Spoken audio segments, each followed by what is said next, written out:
let my people go. Ramsey. Ramses, let my people go. One of the most ancient forms of divination, which refers to the seeking of unknown or future knowledge through supernatural practices. It's also a 3-drop mana card, and Magic the Gathering lets you draw 3 cards, is osteomancy. Osteomancy. And osteomancy has been used across many cultures. It involves marking bones like dice and throwing them down in order to interpret the shapes they make. Pretty sure it's voodoo. Let me read ya, brother. And they read it, you know what I mean? I'm pretty sure there's a scene in Predator 2 does that. Let me see what the bones say. He throws it down, it's just like a dash and a circle. He's like, brother, this is a bad reading. Was that in the Predator? Was he seeing the Predator? Yeah, coming? he's like fucking, he's reading some guy's thing, he's like, you're going to die. And the Predator comes down, he's like, get away from me, demon. I don't know, play the scene for like a half second. And in ancient Greece, a sanctuary known as the Delphi was dedicated to the Greek god Apollo and home to the priestess Pythia. She was known for her prophecies, of which she spoke under supposed divine possession of Apollo himself. Also, pretty sure we saw that in 300 when the chick is like floating around and all the guys, remember, they're like licking their lips. You want to touch her? What is she saying? And she's like, I thought they made that up. no, dude, that was real. That movie's 100% real. And in ancient Rome, soothsayers would use the entrails of sacrificed animals in order to discern the will of the gods. This ritual would be done before important battles, using signs discovered in the entrails to confirm if the gods approved or disapproved of them doing so. Should I fight? Is that a big thing of fucking guts and everything? Yeah. I think that's a yes. Look at it's like a bird. It's a bird. Tweet, tweet. Yep, let's go kill some people. During the Renaissance, there was even a heightened interest in communicating the dead using mediums, which is still kind of relevant to what we do now. Who's your dad? What was it, Long Island Psychic? That crazy bitch with the huge hair? Did your dog die? Oh, my daughter did. Okay, kind of the same, right? That kind of shit. Yeah, you saw your daughter as a dog. Exactly. Remember you saw you looked at her like a dog, you fed her in a bowl? Never happened. Okay, think you did. But starting in the 20th century, the internet and telephone gave way to massive boom in spiritual and psychic practices.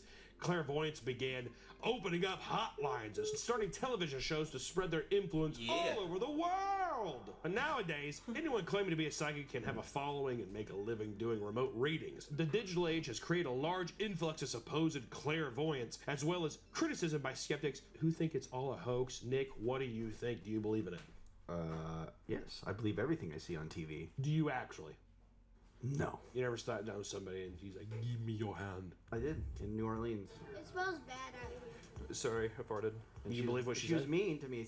I asked her, I was like, how do you know this? She's like, all right, whatever. That's what the cards say. If you don't believe me, you don't believe me. She got super defensive over it. She wasn't going card by card. She was just saying stuff. Because you're snooty, dude. You probably pissed her off.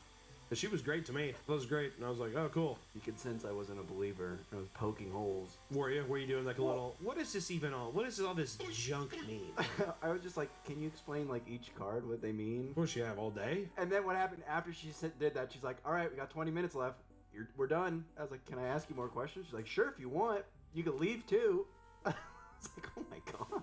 You pissed her off, dude. I don't know. Be easy. She probably fucked with your future. You don't know. She said I was gonna find love, but then she took it back. I said, you know Next, what? Never mind. Start stuffing them. No, we're done. No more Japanese girls for you. Hey, konnichiwa, arigato. But it's easy to see how someone can pretend to possess psychic or fortune-telling abilities. If you're charming and believable enough, it is fairly easy to dupe an unsuspecting person desperate for good news. And while many people have positive experiences with people in this profession, there are countless stories showcasing how things can go terribly wrong. So let's start with the psychic that drained a woman's life savings. Always goes here, doesn't it? It either goes to like rape, murder, or we took your entire all your money. I'd love to have one where it's just like girl talks to dad's ghost and it's totally real and epic. Where's that news story, dude? Yeah, dude, if you're just like, if you had to talk to your dead dad was like, sweetheart, seriously, I know that life's terrible, you're a dental hygienist, and your husband beats you around, but guess what? There's a big man upstairs, and he has a better plan for you. Really, Dad? Yeah. That's the ghost dad. Yeah.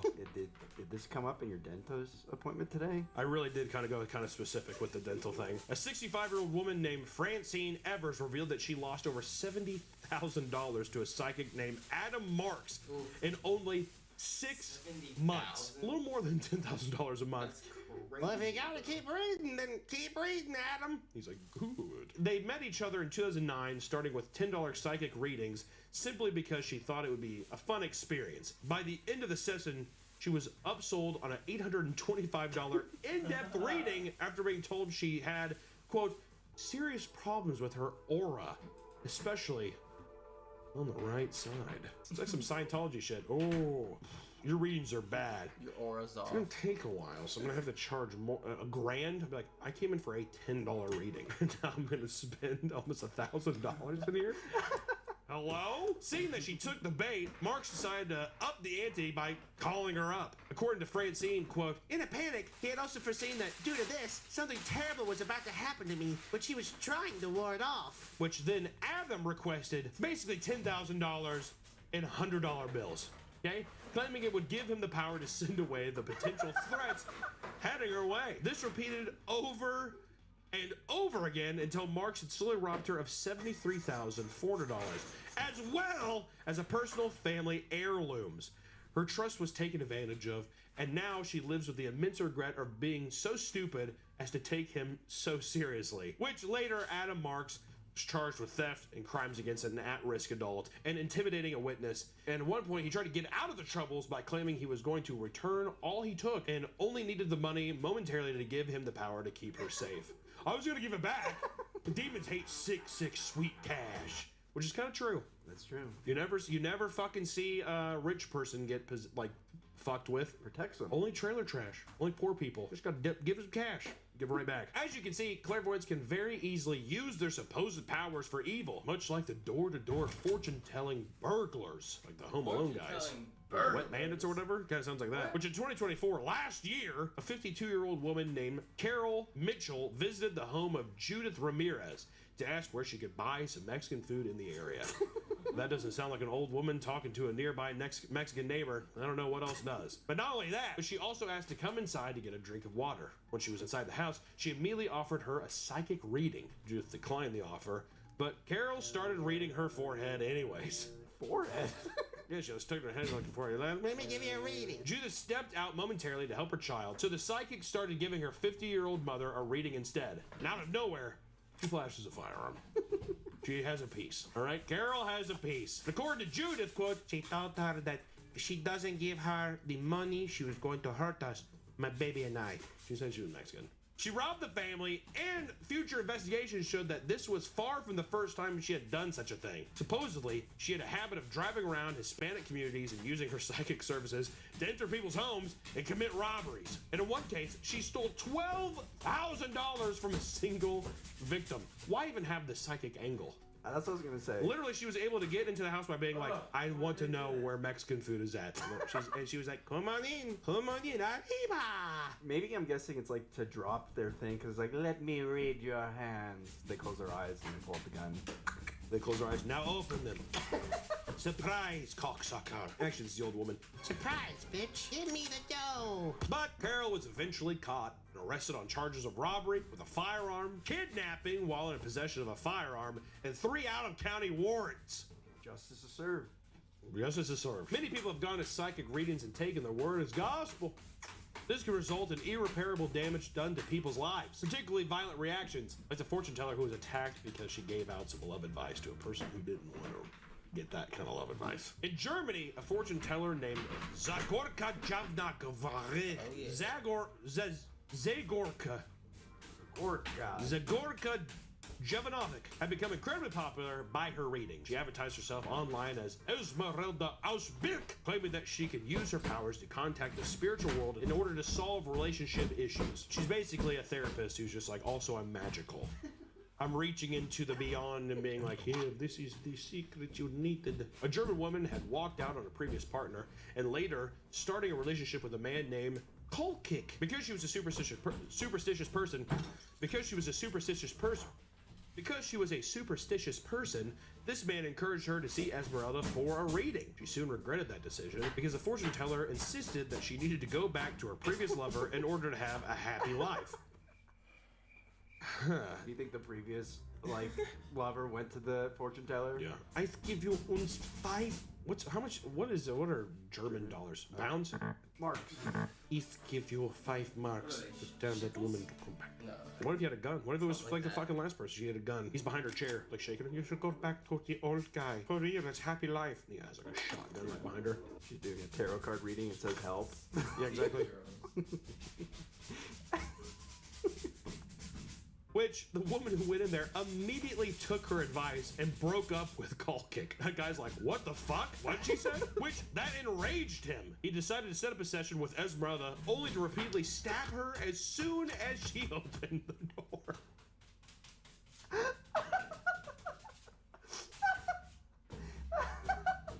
Exactly. Come on in!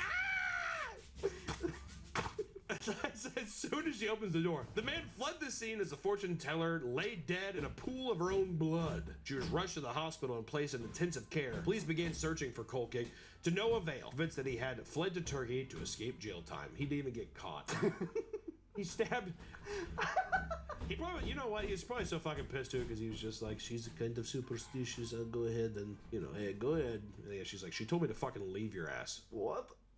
Often people who are gullible or desperate can easily be taken for a ride by a malicious psychic. And sometimes people can lose absurd amounts of money from these endeavors. Like the psychic that took $1 million to stop evil spirits. It's the money. It's the money thing, I'm telling you. We need money. cash. We need total cash. Which J.C. Wasso, a self-proclaimed psychic, successfully stole $1 million from Richard Rappaport through a young woman named Lynn Helene Halon. Hopefully you can follow all these fucking names because I'm getting lost. Halfin visited the psychic, and according to her, quote, she said she feels a very bad energy from me, and this bad energy is a curse that comes from generations and generations. Wasso continued to frighten her, saying, your mother is going to die. You're going to lose everything. You're going to be sent away. You're going into darkness. Darkness is going to possess you. Huh? Halvin would need to pay lots of money for the psychic to rid her of the evil spirits. Money that she did not have. Because of this, Wasso slowly began coaching the 29-year-old woman on how to marry a rich, elderly man named Richard Rappaport for the purpose of taking his money. You're going to want to marry this man and take his money and then you'll leave him. God does not care about this. This is fine. That's insane. She coached this coach woman. Her. All right, I'll learn. It's like some serious like Emperor Palpatine shit, isn't it? Yeah, Andy. It pretty much reads like that. You've only heard what the Jedi have told you about this. Kind of reads like that. Wasso would tell her to give it her all and pretend that he was her soulmate. And it worked. And soon, they were married. Very quickly, some old guy's like, really? I love you. Halfin began to get cold feet when it came to manipulating Rappaport for his money, with Wasso continuing guilt-tripping her into asking for the large sum of money. Rappaport was under the impression that the money would be used to purchase property and help her family back home. In reality, it was going all to the psychic. Rappaport was made aware of the potential fraud by the police, where he realized he had been taken for a ride. Halfrun was caught and deported, but Wasso's punishment was far worse. She was given a 9.5-year prison sentence, 15 years of probation following the release, and the condition that she could never work as a psychic ever again. Ever. And this isn't the first time that a psychic took advantage of an innocent person for a large sum of money. There's also the family that lost $3 million over a fake family curse. God damn, dude. Samantha Stevens was a psychic and fortune teller living in Miami. She spent years taking advantage of a woman by convincing her that there was a curse placed upon their family that meant to do them harm. She stated that lifting the curse required multiple, quote, money cleansing rituals. We need to become some psychics, dude. Don't we? Well, I would help you, but I need the money for the money cleansing site. Yeah, money cleansing ritual. Is that a good like fortune teller accent? I like it. Yeah. Sit on my knee. That's how to differentiate myself. I can only read your future when you sit on my knee. Like Santa?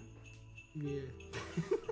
I also grant wishes. Dale definitely has done plenty plenty and plenty of money rituals for sure. But she started lifting the curse required money cleansing rituals that would need to be performed on large sums of money. She did as she was told, giving her copious amounts of cash that would then be used to buy big luxury items and gamble at the casino. This went on for several years without the victim realizing that something was fishy.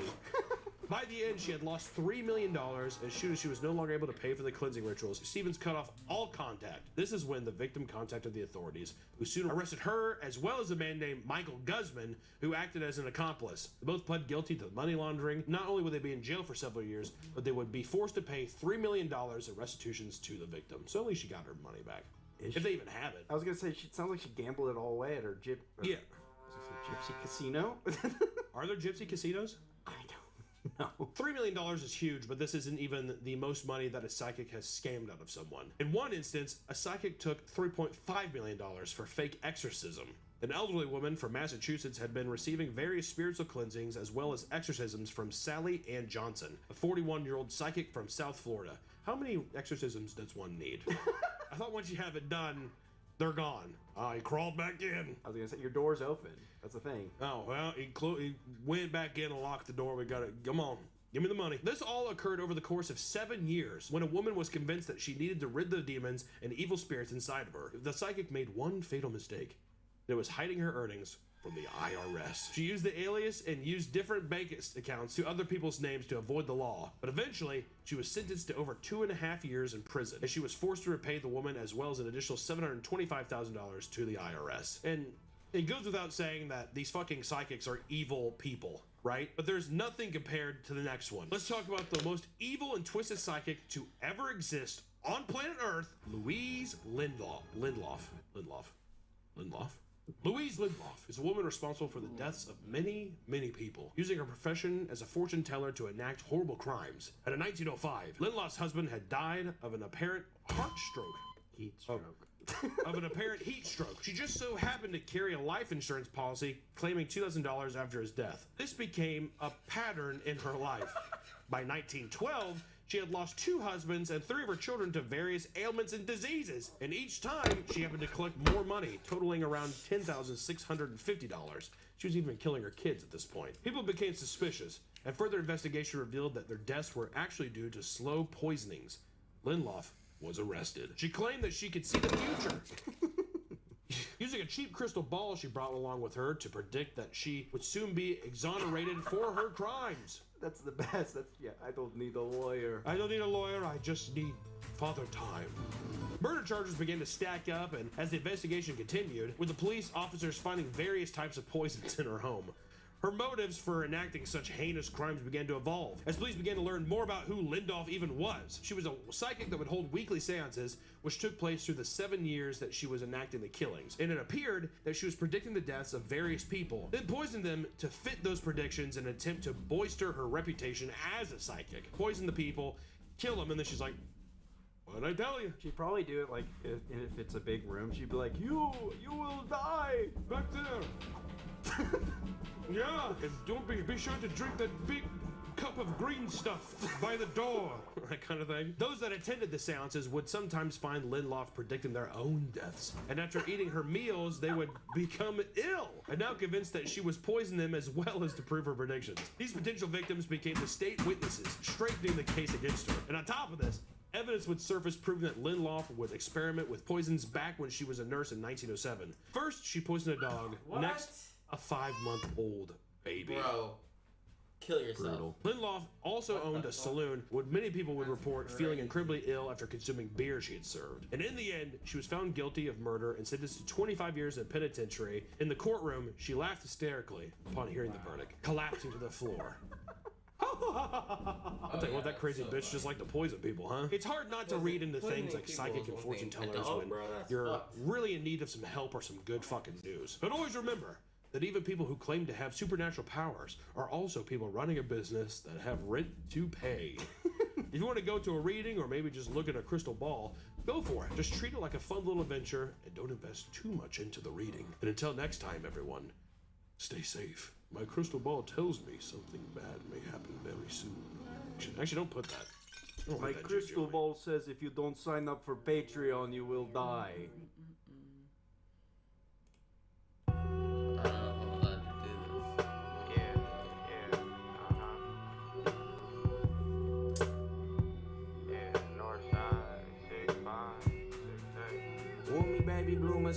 in 380.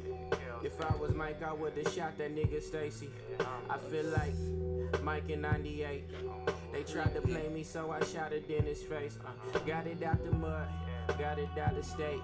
Arizona jug, California place. She my California love, we can California cake. Wanna party with a Doug, you might have to take the case. You ain't never faced a felony, ain't never fought the state. I ain't never been no lame, heard you fellas bought your gang, how was that? I really like to know. Yeah, I can tell how you rap. You would probably tell if it ever came to that, but yeah, if it ever came to that, but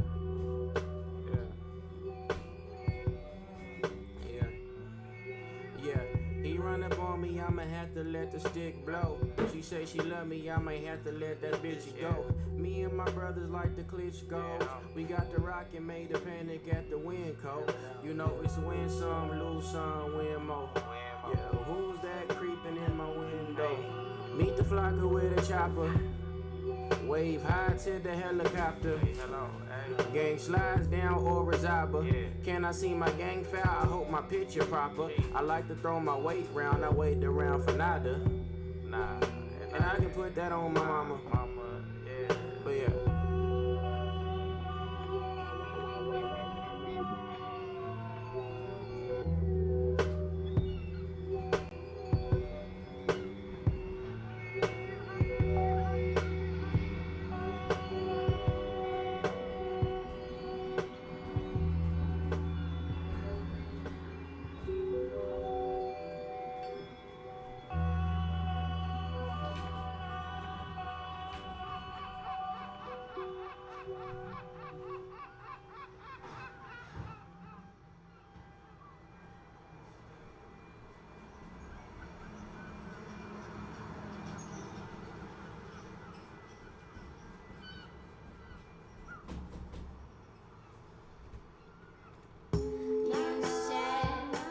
You want to paint? You want to trade?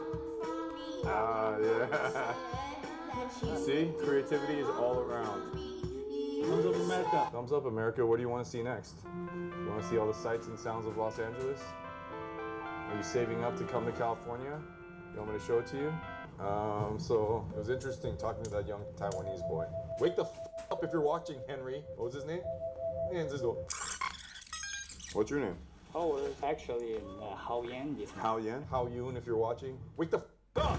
This is Thumbs Up America. It ain't Thumbs Up Taiwan. If the Tinder profile ain't working, then try something else. Try IRL. What is that? Was he wearing the sunglasses backwards? I'm fucking 48 years old, driving my mom's Lexus, doing Thumbs Up Los Angeles. How cool is that? You thought I was gonna say pathetic, right? Let's try both of them on. How pathetic is that? Rewind. I'm fucking 48 years old, driving my mom's Lexus, doing Thumbs Up Los Angeles. How cool is that? I like the cool better. I like being positive. I was 28 filming Thumbs Up. I've been hitchhiking since I was 15. So here I am now, 20 years later, doing Thumbs Up Los Angeles in my mom's car. How cool is that? And it feels, you know, you never forget how to ride a bicycle. You just hop back on, you just jump back in. I had a Chinaman carry me right now. I felt the extra adrenaline pump through his veins, and I wrapped my legs around his six-pack torso. And I'm back, baby, you know, I'm solo, no Critter, no Harry. They have real lives, they have real jobs. Me, I never grew up. I just keep doing this. Thumbs up forever. Oh, that was weird. Yeah. Good timing, bro. How are you, buddy? What's up, man? What's your name? Tenzin. Nice to meet you. Nice to meet you, buddy. Thumbs up. Thumbs up America. Thumbs up, America. Where you from? From Tibet. Tibet? Yeah. And you're visiting? Yeah. What do you think? It's cool, man. Is We're it? doing like road trip right now. Yeah? We live in Philly. But you know this- where the Mount Everest is? This is like disgusting here. I know. Yeah. You have a good attitude. Most people, they come here and they're very disappointed. But you're not. How do you see and then you appreciate it? No, because it's like we don't even know all these names here. Yeah, but you just have a good attitude. Appreciate everything, basically. Appreciate everything. All right, I'm gonna do that. Yeah, you, boss. yeah. Nice to meet you. you. Nice to meet you. Bye. I got recognized by a Tibetan. How cool is that? How cool is that? Most people that come to Hollywood Boulevard are extremely disappointed. He knows how disgusting it is, but his attitude is appreciate everything. better camera, but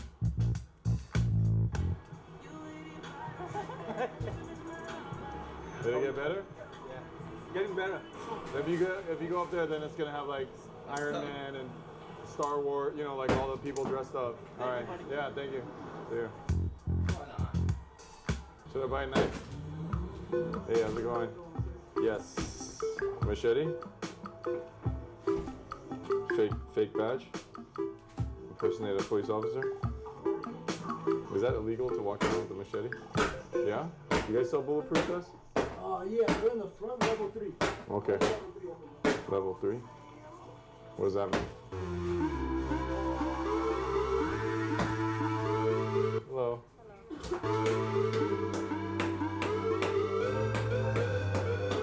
Can I buy some wigs? Over here. Green one up there. Do you have only one or do you have more than one? Actually, that's good for today. I'll take those two. Yeah. Do you have a mirror?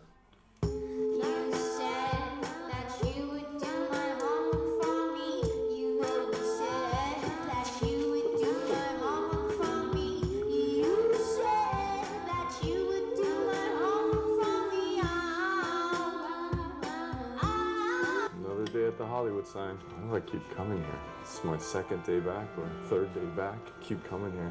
Maybe it's just seeing people happy. Kids playing in the park, dogs running, hear people laughing, eating frutas. New day, new challenges, new memories to make, brand new canvas.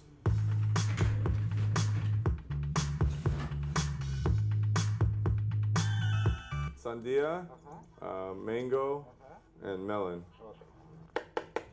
Que vende. No está ahorita. Oh, pero es un. Okay.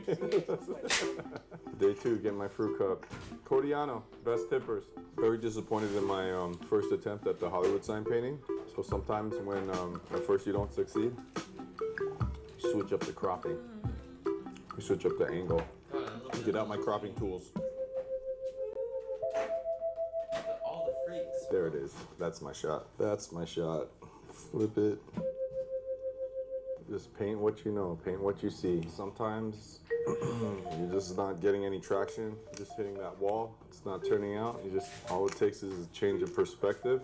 If you can, avoid always painting in black. It's such an overpowering color. You don't want to do that. So if you have to, you have to. Who doesn't like pineapple? Everyone likes pineapple. Now, some people like to wait until the painting's finished to sign their artwork, but I like to do it right now just so. It's an insecurity thing. I just need people to know who I am. Now she's posing a little bit. She knows she's being watched. It looks like piss, but it's actually pineapple juice. And if you want a little insider tip, when you guys see these fruit sellers on the street, they have coconut, right? Where's that juice go? Secret menu. Thank me later. I'm in the zone. And if she asked me for the painting, of course I would give it to her for a good price. Do you think she'll give me the coconut juice, or that's like the coveted thing? An unexamined life is not worth living, and an unexamined painting is not worth painting. So let's go examine it. Hola. Hola. What's your name? Annie. Yeah, Annie. I painted you in front of your fruit stand. You want to trade? You have coconut juice? Oh wow, that's a big one. Gracias. Thank you. Here you go. Thank you. You're welcome, gracias. Who's the worst tippers?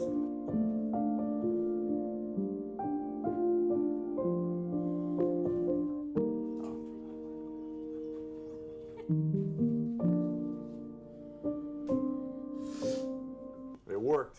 It trabajoed. Annie has no idea who I am. She doesn't know I'm a famous artist. She loved my art. I didn't think it was that great. It was okay for the time I spent on it. And she, off the secret menu, look at how much coconut juice she gave me. It's cold, coco frio. It's delicious. You're next? Oh yeah, you're next. Paint here? Yeah? Yeah. You want to paint? Yeah. Okay, go for it. ¿Cómo te llama? Javier. Yeah, beautiful. Oh, he's an artist. He knows how to draw. Yeah, yeah. The eyes. He starts with the eyes. The eyes are the window to the soul. You've heard that before. Where did you learn to draw? Escuela? Oh, no, it's natural. Oh, natural. Yeah. Oh, good. Natural. From God.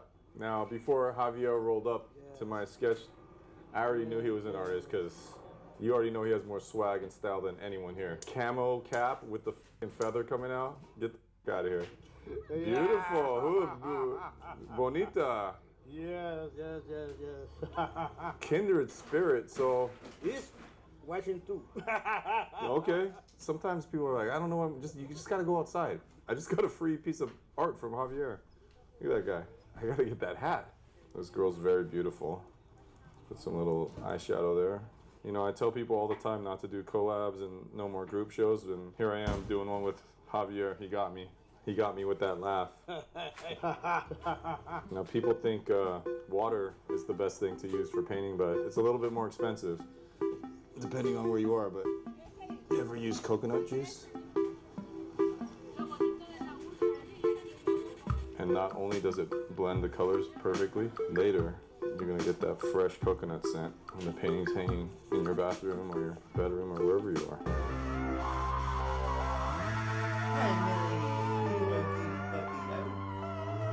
Wow. You wanna sign it? Yeah, collab. Oh, that's a, if I've ever seen an artist signature, that's amazing, amazing. You want some coconut juice? Oh, How do you feel when you paint? me relajo. Es desde que tenía 8 años. Estoy pintando. Well, I'm gonna tell you today, you're gonna create an original cartoon. Yeah, originales.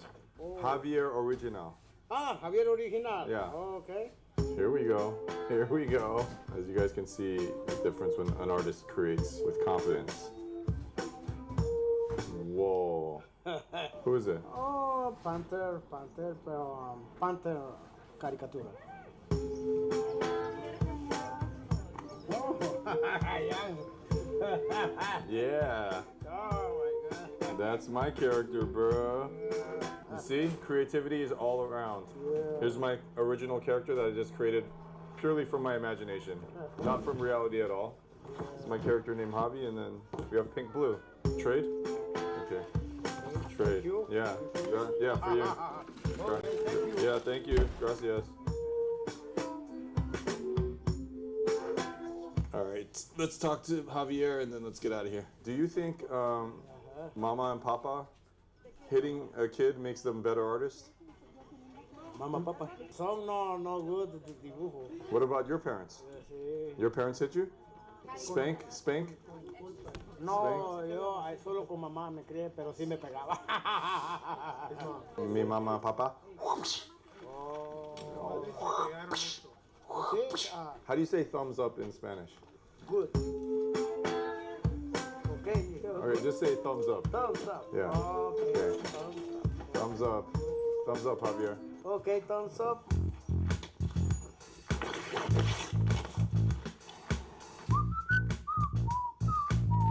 I could sit here and judge myself. Oh man, that was not my best work today. I don't like painting, and I don't have all the comforts, the creature comforts of my studio, and Turpenoid, and have all my brushes, my sable brushes, but I had my crayons. Hollywood sign painting was not turning out the way I wanted, so I changed my fate. I changed my frame. I changed my cropping. Sometimes the painting's not working. You gotta turn it up on its head, turn it upside down, paint on the back of it. Change your perspective. And so I flipped my easel around, and instead of painting the big Hollywood sign that everyone's going up there to, the spectacle, it's the main course, what everyone's coming for, I painted Annie at her fruit stand. What kind of thumbs up is this? You're not hitchhiking, you're like literally driving around in your car. And I'm like, thumbs up is not about hitchhiking, it's about getting out of the house. So me getting in my car, braving LA traffic, road rage, it's about IRL. That's what it's about. And I made Annie very happy, I made Javi very happy, and I made the most VIP, very important person happy, me. I made myself happy today. So hopefully you guys could see the address on how to get to my house and then back out.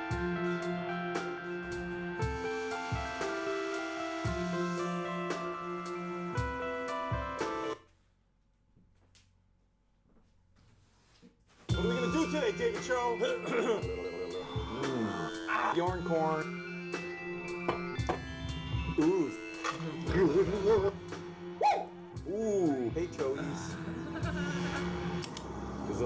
times in my life where people experience me as rude and impatient, and I'm not gonna say I've never been rude or impatient, but sometimes people want to just kick it and hang out forever, and I got a deuce I gotta drop. So we're in Highland Park right now, going into Kitchen Mouse Cafe. It's one of a cute little cafe that I love.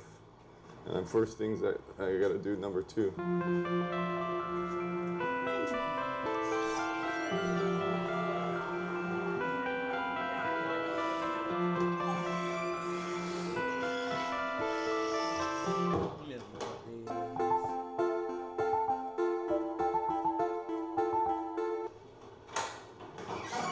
Let's see, they have like really nice graffiti in here.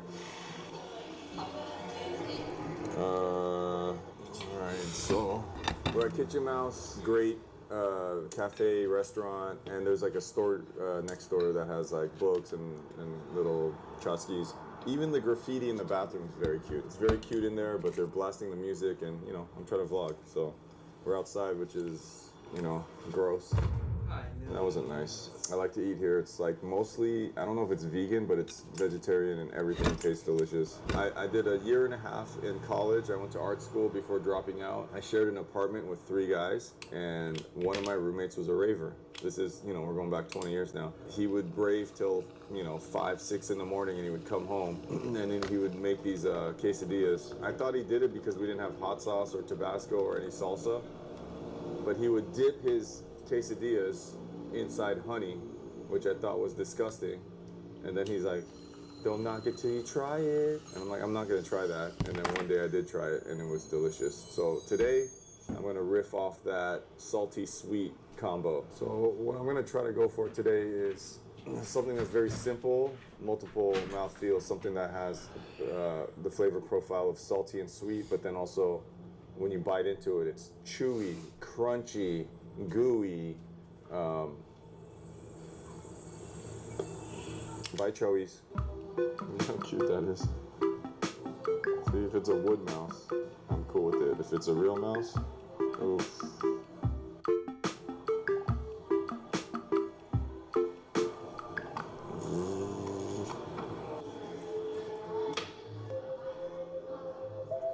Okay.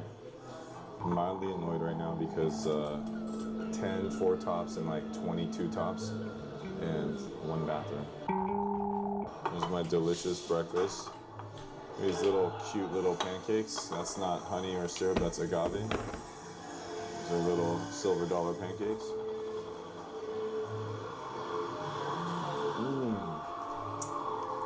Not that greasy, light. It's kind of cool because this looks like a letter S. I'm gonna try a little bit of everything. A little char. See that char on that okra? That's not okra. That's a pepper. It's delicious. This is Joe's breakfast sandwich. You know what? Let me try it without the hot sauce first.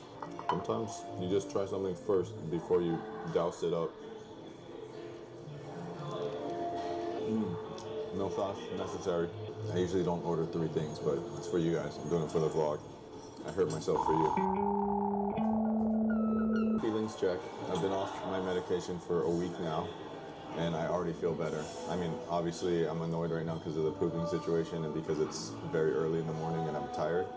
But even with all that, I feel happier today. And any day that I'm vlogging is a good day, so. Come on, let's see a smile. Good morning, good, play the song. Good morning, good morning, good morning. To myself, good morning, good morning. My self-care, my grooming is usually done in the car, so I like to keep a lot of combs. I'm going a little bit thin on top here, so I like to comb my hair over on top. And then I have this one. It's also like just a soothing thing when I'm driving. I like to just put it like that. You know, like right now, after having breakfast, I like to just put a little bit of toothpaste on my finger, and then I don't have my toothbrush, so I just do it. Al Mubarak Miswak, the traditional national toothbrush. First, you use the bottom of the teeth and you scrape the bark off, and then this part do this while I'm driving. Get all those sugar bugs, cavities in my gums, molars, shredded kale, silver dollar pancake that's up there. A lot of people think this is a lunchbox, but this is just like, this is my iPad basically. I'm gonna go eat somewhere by myself and I'm bored. I got stickers, I got some Transformers in here, I got all kinds of markers, paper, pens, art supplies, toys, and then I have a little pouch in there. I have a little treasure pouch here with crystals and a little Buddha and a Pegasus and dragons, and I usually do like a little puppet show using all these kinds of things, making up stories for kids if they're bored. I like to be creative everywhere I go. And then sometimes I like to hit the mitts. A lot of people have made fun of me about how small my hands are. I have small hands, and I think that's why it helps me draw really good. I like the tightness. As you can see, it's really tight. And obviously this might mess up my... Why do you have tape in your car? Duh.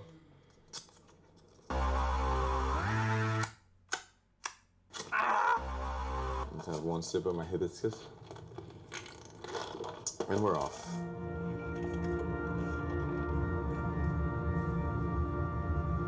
There's nothing wrong with Trader Joe's, Ralph's, John's, Vaughn's, Albertsons, Lassen's. They're all fine.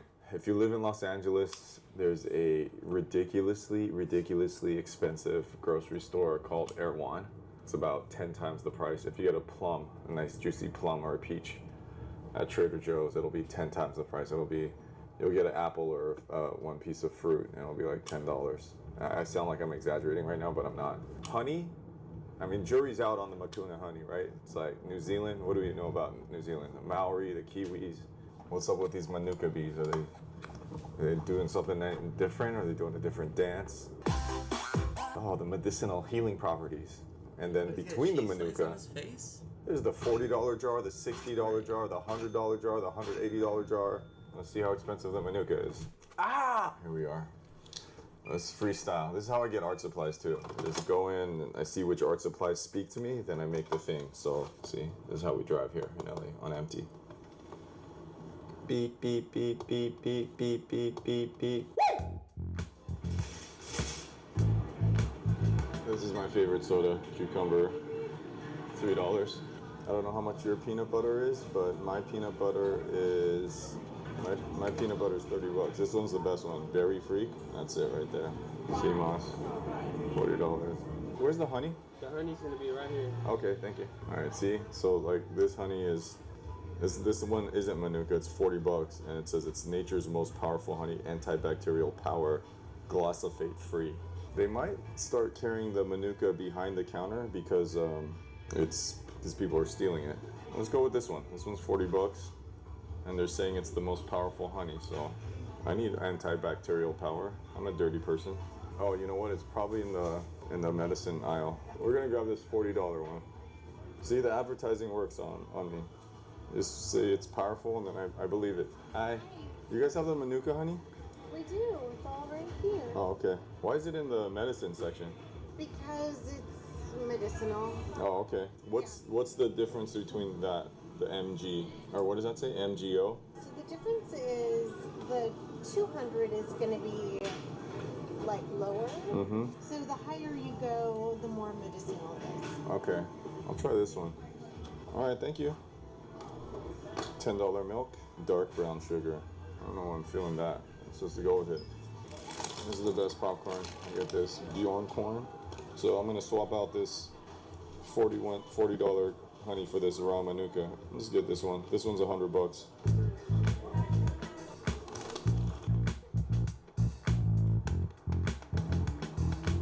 So one bag of groceries, $307. I chose this grocery store specifically, to make me feel more relatable. I feel human, like I can relate to the common man. No, that's ridiculous. Yeah, this is a ridiculous grocery store. Just get the local honey. You don't need to get from Manuka. I don't even know how to speak Manuka. I don't know what's so special about these bees. Wherever you live, go to the farmer's market and get the local honey. It's just as good. It'll be like 10, 15 bucks, all right? That was, let's see, final totally $308.15, 308.15. Obviously, the most expensive thing was the Manuka honey with 850 MGO. That's $90. Manuka honey.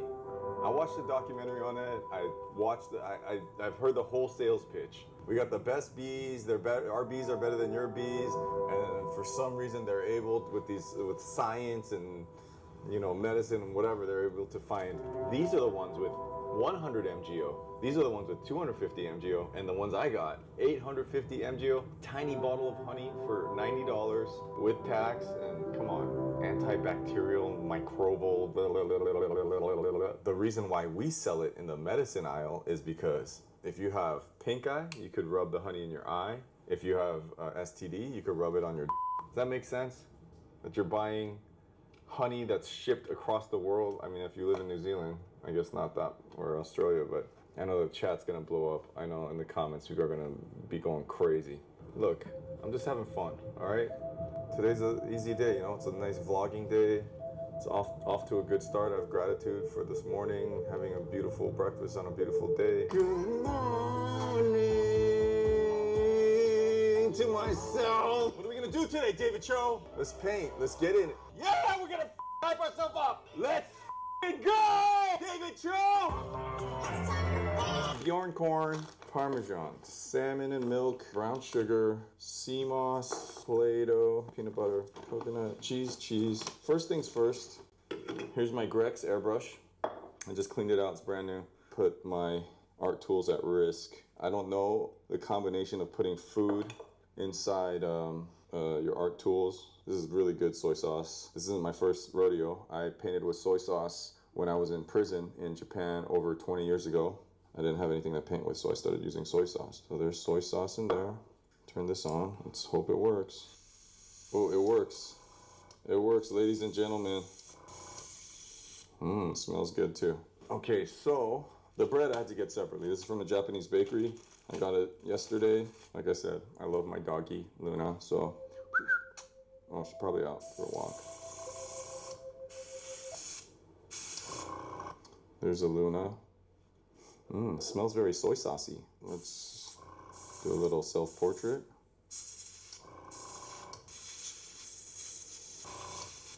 This is so fun, guys. Well, here we have Death. There's my dog, Luna. And there's me. Let's get some more sauce in there. Smells delicious. This bread already feels like a cute little butt. So, who hasn't wanted to eat a fart? Who wants to eat a butt? Very, very cute. Okay. Oh, I know what he's gonna do. He's gonna do grilled cheese. Don't pretend like you know me. You don't know me. All right, you might know me a little bit. You don't know what I'm gonna do. This is very special butter from very special cows. Butter, since I was a latchkey kid and my parents worked 2 jobs and they were never home, as a little kid, this is what I ate. That pan looks dirty, Dave. Oh yeah, because it is. Anything I'm cooking right now, I haven't cooked in years or different versions of it, so I don't know if this is gonna work. Let's give it a shot. Got some butter on there. Let's move it around. Some bits of egg from this morning. Okay, let's take that off. And then what do we got here? Dark brown sugar. And let's go for it. I don't know about temperatures and how fast things melt, and I don't know any of that stuff. So this looks like I don't want it to burn. I don't know at what point it turns hard. Obviously, I don't know what I'm doing. I feel like you just grabbed that spatula right now because you wanted to show off that you have a rainbow colored spatula. Yeah, that's true. Maybe the problem is the butter. Maybe this didn't need any butter. Maybe you just do the sugar without anything. We're experimenting right now. It smells delicious and it's burning. So I'm gonna pour it out right here. Let's see what happens with that. I'm gonna do a little bit of cheating. This is puffed quinoa that I like to sprinkle on yogurt or ice cream. This is from my friend Brian at Giverny Cafe in Koreatown. This is delicious. I got the brown sugar out, and as you can see, it's already hard. So brown sugar candy is done. And for those of you who know who I am, and those who are new to the channel, welcome. Some of you guys know me I've lived many different lives. And one of those lives was taking my friend the late great Anthony Bourdain to Sizzler, where I got him the cheese toast. So here's Parmesan. You could shred it yourself for time. Now this is gonna mix in with some of the burnt brown sugar. It smells delicious. This is the dark side, this is the light side. So there's actually levels to this. I wanna get this nice and toasty and crispy. I like that burnt flavor. As soon as I start smelling that burn smell, that's a good time to flip. When people think of cheese, they think of gooey, but I'm not going for gooey on this cheese. I'm going for crispy. So now let's start constructing our sandwich. So first, we're gonna go self-portrait. Looks just like me. And let's go self-portrait, face down. And I'm gonna take this, that's too much sugar, pre-diabetic. Let's do half of that. I know it looks better if I just drop the whole thing down, but let's be realistic. Let's take this Parmesan mess and drop that on top. Could use any kind of cheese, Swiss cheese, mozzarella, cheddar cheese. I'm using mozzarella today. So let's do 1, 2, and I'm gonna get Luna. Let's put some more butter. Let's get that like that. And let's get this going on that side. Sorry, this is not gonna look that beautiful, but let's take Luna off for a second. And this is raw Manuka honey. I've never used this brand, but this is 850 MGO. And I know some of you guys are like, sweet with cheesy? I say don't knock it till you try it. So let's take a nice healthy dollop of that. Spread it around. Like that's like 50 bucks right there. If you have never had Manuka honey before, it's got a different texture than like the other honey you get. Here's the puffed quinoa. So here's the crunchiness. And then let's throw Luna back on. And as you can see, it's all coming together to craft this sandwich. Ooh, and you can't even see my face anymore, but you guys know it's there. Let's see if we see Luna. Nope, no Luna. Well, I can't even cut it because of the that cheese is so tough. Oh yeah, I'm cutting through candy too. Ah! All right, let's see what this looks like cross section.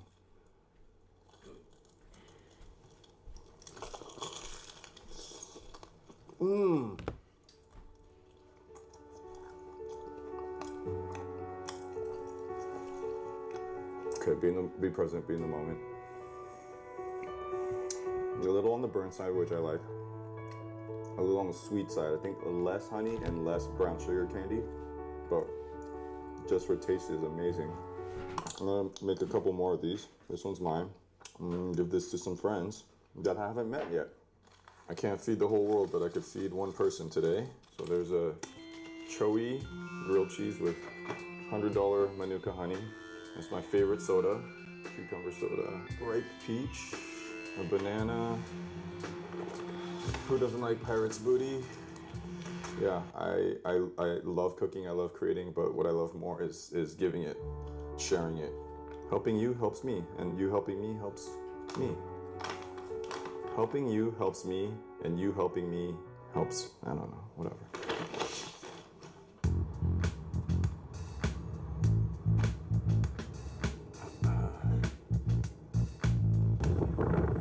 Gary. What's up, Gary? Hey, what's happening, brother? I made you lunch. You like cucumber? Cold cucumber soda. I was wondering, I put the Probiotic. sticks on it. Some chips, and then the sandwich. I'm not gonna be offended if you don't like it, but you want to try it, a bite of it? It's a special sandwich. No. Gary, I made these if you want to. Oh, sure. Yeah. Okay. I made them here. Well, guess what? Watch out for this part right there. Oh, I know. Okay. You know what Manuka honey is? But guess what? Honey's good as a lot of stuff. No, it's like the most expensive honey you can get. It's from New Zealand. How the heck did I rate a nice honey? You got it. You're my honey. You're so sweet that you your deserve honey. it. That's my honey, and you're my honey. Well, guess what? You both are mine. Oh, thanks, Gary. You guys stay safe. Perfect. Perfect ending.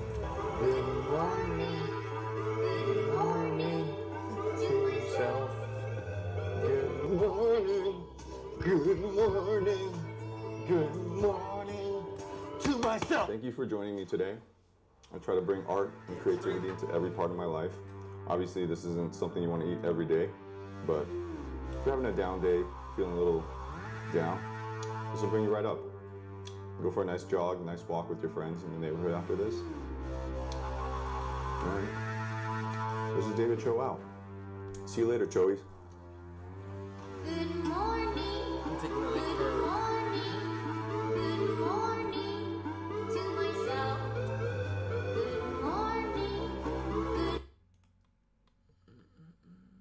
A lot of you, when I say a lot of you, I mean 6 of you have been like, what's up with the hat, Dave? You look like a Los Angeles hipster. Well, let's not get it twisted. I am a Los Angeles hipster. I'm from LA, and you don't get hipper than this, okay? And I've shocked and surprised a lot of my family members and close friends lately by becoming a YouTuber. Now, it wasn't always my dream to be a vlogger, Instagrammer, YouTuber, influencer, but here we are. A lot of you know me as David Cho. Some of you know me from Beef. Some of you know me from Thumbs Up, but you can forget all that. Because when I put this hat on, this hat right here, when I put this hat on, I'm non-profit. Did you say non-profit, like the charity? Yeah, I guess, maybe a little charitable, but non-profit is spelled G-N-O-N-G. The G's are silent. And profit, you mean like P-R-O-F-I-T? No, with a P-H. P-R-O-P-H-E-T-T.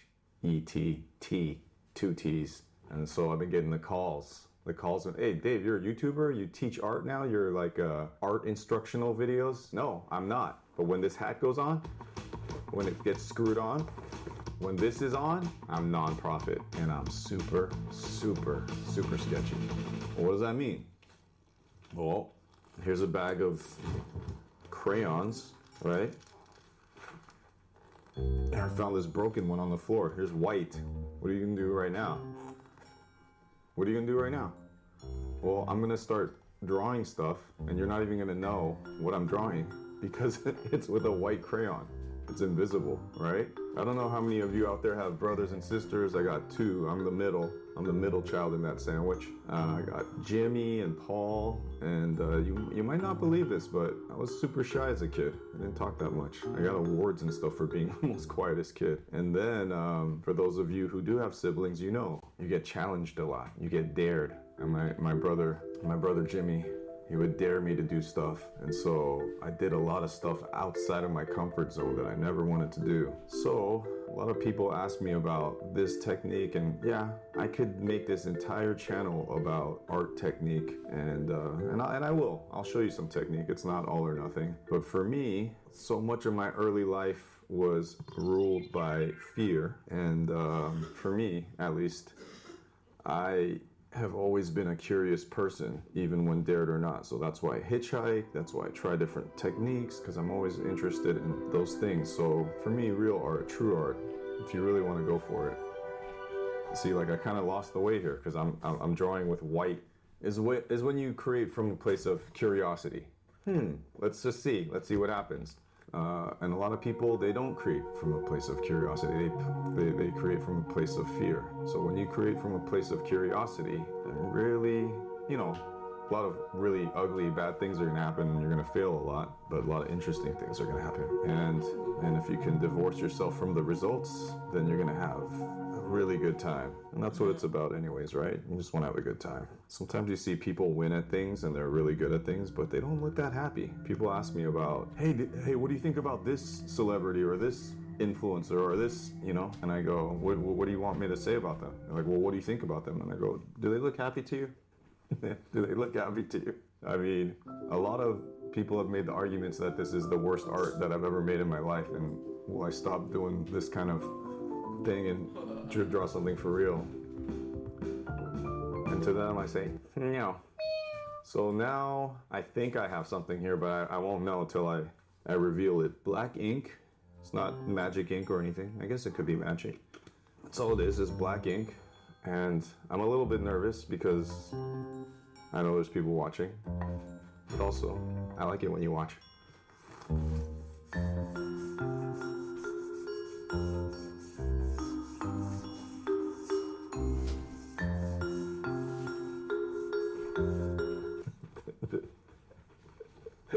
This isn't anything like how I thought it would be. Back to the drawing board. I'm I'm sitting in my uncomfortableness right now and I'm wondering what went wrong. Well, this really isn't the nicest paper. So now I'm questioning my cheapness. Why did I go with this cheap paper? I should have got better paper. Number two, this would have looked better if I pushed harder. So why didn't I push hard? Why was I so scared? Why was I being so timid with the pushing? Well, let's experiment. Let's see what happens if I do this. By the way, I've never done this before. I don't know what this is gonna look like. Where is it? Did I do with the... Hey. Well, that's interesting. That is interesting. There's something already happening here, and I'm just gonna go with it. And instead of trying to use my brain, I'll turn my brain off and just follow the path that's already been set out in front of me. All right, now I'm having fun. I'm having fun right now. Trying not to think too much and just, you know, sometimes, like, obviously you see I'm dressed very colorfully this morning, and yet the paintings seem very emo and very gothic, so my wardrobe betrays me. So I'm not gonna try to make sense of any of what's happening and just let it happen. I could sit here and say I don't care what you think. I care a little bit what you think, but for the most part I don't care what you think. But I care a little bit. So let's clean our brush so we don't waste this brush, right? They say you can't polish a turd, but is that true? Is that true? Some lipstick on this thing. Maybe this will make more sense if I sign it. Did that fix it? You know what? I'm just gonna be honest with you. Whatever I'm going for this morning, or what I thought I was gonna go for this morning, is not working. Maybe I'm the problem. Maybe the hat's on a little too tight. Well, hold on a second. Hold on a second. Maybe the canvas is wrong. Maybe the canvas is wrong. Maybe I've been focusing so much on this that the canvas should be this. Maybe it should be this. Do you know who was scared yesterday? You guys aren't gonna believe this. You want me to tell you who was scared yesterday? The clown. The sad clown? You mean the clown making these balloons? Yeah. I stole all these balloons from kids yesterday. And then after, I saw the clown guy packing his balloon materials up to get in the car. And everything looks like what it's supposed to look like. That looks like a butterfly. That looks like a bee. This looks like a bunny. And I said, hey, why not give it a bunny face with bee wings and make this ear like this big, and like give them legs with their swords? Why not try stuff different, you know? He said, hey man, I just had a long day with these kids, like, can you please leave me alone? And I said, well, why not just try, like, you know how to obviously manipulate these balloons into doing whatever shapes you want. Why not try to make some like abstract, insane looking, you'll be the guy, you'll be this dude that's unique to yourself, you'll be the one clown that makes balloon animals that look different than everyone else's, right? And he said, leave me alone. Now, I'm gonna make something today. I don't know what it's gonna look like, I don't know where it's going, but my intent is to blow my own mind. Flowers, please. Is there a story here? A penguin? Why you gotta deconstruct the balloon form, Dave? What was wrong with... Why mess with it? It was perfect already. Was it? Was it? Sitting here challenging that guy. Hey, why don't you do it? Why don't you do it? Why don't I do it? That's what happens a lot. I meet artists and I meet people and I go, hey, why don't you do it? I say, why don't you do it? Why don't I do it? Why don't I do it? How pumped would you be if you went to a party and you got this? Are you effing kidding me? Are you? It wasn't about this. It wasn't about that. It was about this. My focus was on the wrong thing the entire time. I was...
was another one. There was another one. Oh, I didn't even do that one. Did I just make myself a new hat? Did that just happen? That just happened. Well, we gotta try it on, right? Oh man, what a wonderful morning. Do you know it's the morning? It's not even nighttime yet, and it's already awesome. You know they say put your thinking cap on? This is my thinking cap for today. I didn't even do anything yet, and I'm already thinking great stuff. You know what? What happens when I put on both? Okay, what are you feeling? This is what I know you're out there. Just send it to me. Is this live? Just send it to me telepathically. What? A house? Okay, yeah. Here we go. House. Chimney? Yes, chimney. Okay, there we go. What? A truck? Okay, here we go. Is that what a truck looks like? The little thing up there? That's a truck, right? Oh, dog. You guys like dogs? Here's a dog. Sitting. Ruff, ruff. Big tail like that. Okay, what else? Oh, the stick figure again. Here's an angry stick figure. I'm not even gonna draw the face and you'll already know. Here we go. What's that? You guys all know that. You know what that means. You know what that means. Hands on hips. Hands on hips means someone's angry. Someone's angry or you're just really tired hiking up Griffith Park. Is it a full moon tonight or is it a crescent moon? Who doesn't like chicken McNuggets? There's this one. There's the boot one. And then there's the kind of 8 one. Right? Let's not forget the dipping sauce. It's Kung Pao right there, sweet and sour. So what I just did is draw some shapes and you're like, that doesn't look that cool. Well, like I said, I lost my way this morning. Obviously you could see the energy shift. I'm way more excited now that I got my new thinking cap on. So now we're gonna turn this into a piece of fine art. It just went from chicken scratch, scritchy scratch, super sketchy gibberish, and now we're gonna turn it into fine art. How are we gonna do that? Well, the young man who said he wanted this truck, do you ever think about why you want what you want? Oh yeah, because my brother used to drive this, and my dad, and before him, and my grandfather. Oh no, I saw it in a movie. In the movies I saw this truck, and that's why ever since I was a kid, this is the do you ever think about why you want what you want? You ever think about that? I want this kind of house. This, because I saw someone this, and they made me this. I want to be this kind of artist. I want to be a comic book artist. I want to be an abstract artist. I want to be this kind of athlete because I saw Michael Jordan, because I saw Michael Jackson, because I saw Mike Tyson, because I saw some Michael do something. You're a poser. You're a poser. But like my friend Lewis told me this morning, now it's your time to be a composer. Do you know how to compose? So you're not posing anymore. The way you dress, the things that you want, your style, it's a facade. You're a liar. You're a poser. And now, transform like I just did. You never ever seen balloon animals like this. Before you're like, oh, there's a bee, there's a bunny. You never seen this ish before. Now it's your turn to be a composer. So how are we gonna compose this? How does this chicken nuggets, dog, house, crescent moon, hands on hips, and truck become a work of art? You just get off on yourself. You trace yourself. You start tracing your own drawing.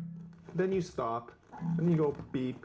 Let's just make beeps for you all over the place. Beep, boop, bong, bing, bong, boom, boom, ding, dong, ding, bing, bing, bong, boom, ding, bong, bing, bong, boom, boom, bing, doom, boom, bing, boom, ding, doom, doom. Well, what did that do, Dave? It doesn't look any better. You made it look worse. Well, now it's a video game. You guys like mazes? You like crossword puzzles? You like Sudoku? You just go like this.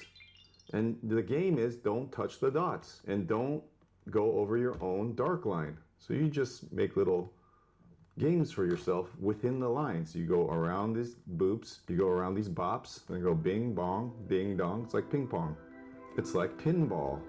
It's like, whoa, what's happening? What's happening? What's happening? What is happening? You sure talk a lot, Dave. Yeah, it happens. When I'm in the studio by myself, you think this is a lot? Who are you talking to? Sometimes I talk to my mommy, sometimes I talk to my daddy. Is it comfortable for you to draw with balloons around your neck and a giant hat on and a hot pink sweatsuit? Why should I take any advice from you? You're wearing a pink jumpsuit right now. Well, I'll double down and say, you should only take advice from people wearing full pink jumpsuits. How about that? You ever think about that? So I'll say it again, and I'll sound like a record on repeat. True creativity, true art is when you create from curiosity. Curiosity. Not fear, curiosity. All that other stuff, it's just technique and it looks like a pretty picture, but we can all do that now. Anyone could take a pretty picture. Anyone could do an AI prompt. Anyone could do that. But when you create from curiosity, then you're living! You hear the music? You like my composing? I just turned you from a poser to a composer. And you can get in there, you can get in the weeds, you know? Oh, there's a little white spot there. There's a one there, there's there. It depends. When's the painting done, Dave? When's the painting done? When's the painting done? When's the painting done? Are we there yet? Are we there yet? Are we there yet? We're there. Fine art. Thanks, guys.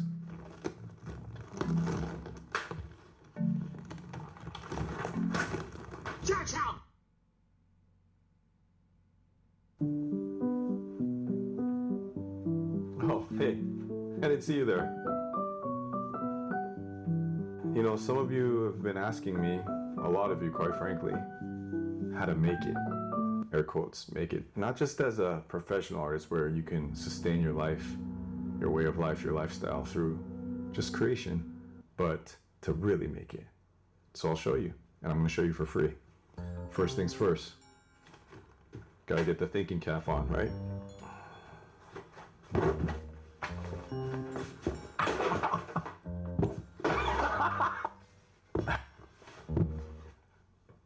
Shaka bra, bro. You know what? First things first. If you want to be a serious artist, you got to get serious with your materials. So, let's skip the paper today and go straight to canvas. If you're a serious artist, which I know you are, nobody starts off with a white blank canvas, okay? You want to have underpainting. What's underpainting? Well, it's exactly what it sounds like. It's what's under the painting. So for me, I like to start with feeling, how I'm feeling today. And how I'm usually feeling is, I won't bury the lead. You want to make it as a famous artist? You need one special ingredient, and you all have it. You don't need to look that hard for it. Anger. It's in all of you. You need anger. Oh, but I know artists that are really famous and really rich and really successful and really renowned, and they're not angry. They just hide it well. Let's start with some hot pink. Are you colorblind? That's hot orange. Let's start with hot pink. You don't tell me what to do. Let's get some green going. Let's get some green. What are you mad about? Well, what's there not to get mad about? The government, climate change, blah, blah, blah, recycling, everything, right? Get it out then. Get it out. Everything you're angry about, get it out. Who here likes to feel sad? Yeah, nobody. Nobody likes to feel sad. And so when you don't want to feel sad, you transform that emotion into, let's hear it, anger, hostility. I really don't like using text in my art, but there it is. You don't want anyone to ever see the true you, because who would want to see that? Because when you show them that, that's when you get hurt. That's when you get called names. That's when you get assaulted. That's when you get bullied. And all sorts of nastiness occurs, right? So right now, we're just getting rid of this and covering it up. So I'm gonna flip this over right now, just so it was all moving this way, and let's just moving some of it down now. Those colors are really garish right now. It's like hot pink, hot orange, hot purple. Well, good thing no one's gonna see all this. It's not just a sustained, like some of you have heard me say before, comfort is the killer of creativity, which is true. And you need to suffer for your art. But the second part of that is you've suffered enough. You don't have to continuously suffer, right? From darkness comes light. Well, you've already experienced the light. No one had a perfect childhood. No one's lived a perfect life. We've all done stuff that we aren't proud of and we regret and we wish we could have done it over. But here we are now. We can't change the past. You guys ever seen a starfish? A brittle starfish? This one's in Costa Rica, and I lifted up a big piece of rock in the ocean, and there was like 16 brittle starfish under there, and it looked like Venom from Spider-Man. So I'm gonna try to paint like a starfish right now.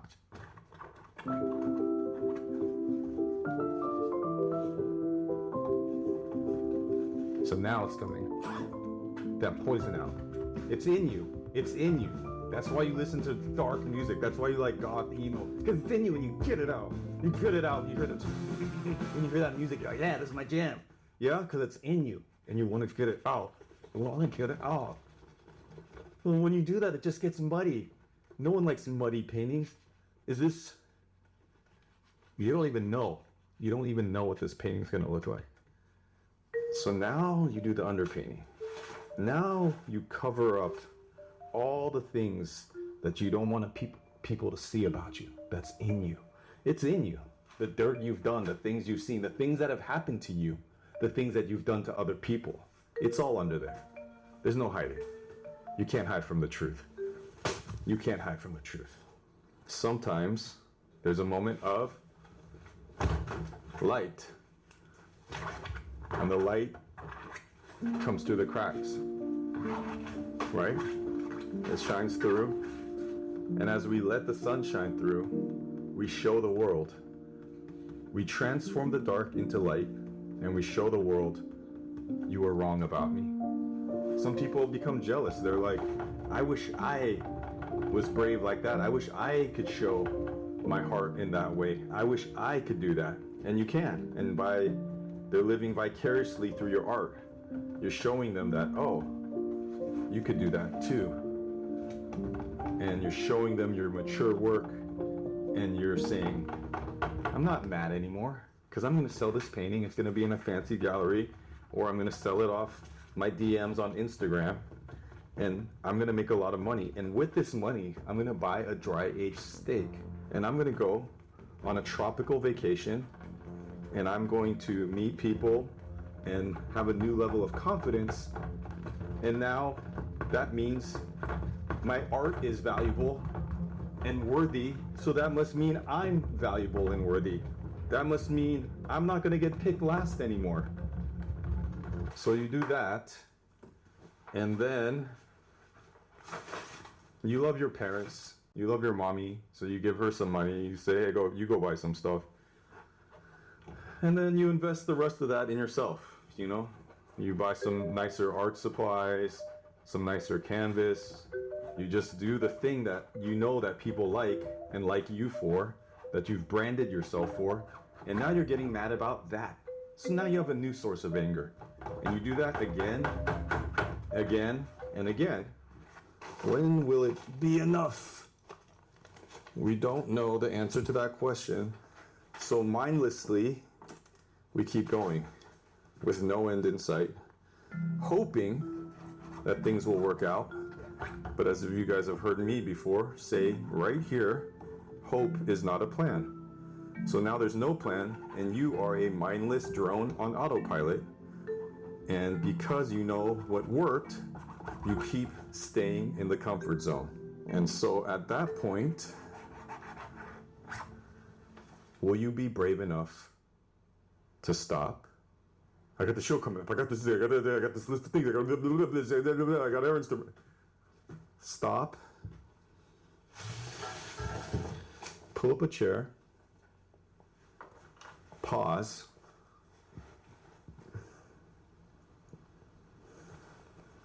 Close your eyes. Take a breath. I'm enough. You're enough. This painting is enough. I feel it right here in my stomach, and it's coming up to my chest, and I feel some sadness, Not some. I feel a lot of sadness coming up.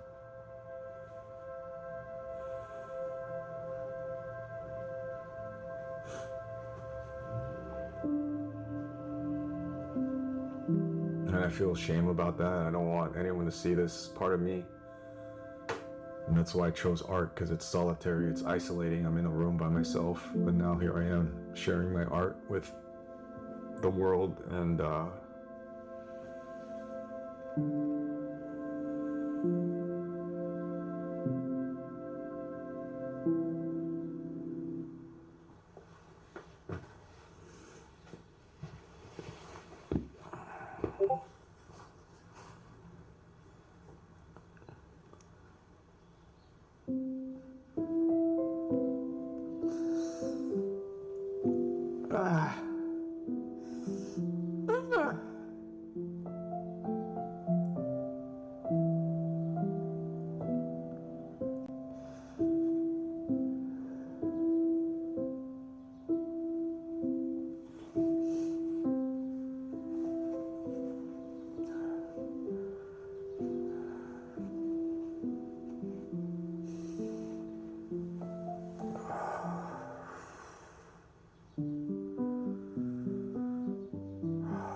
after you stop moving, sometimes I keep moving because I feel like if I stop, I'm gonna explode. And I'm gonna die. I feel like I'm gonna die.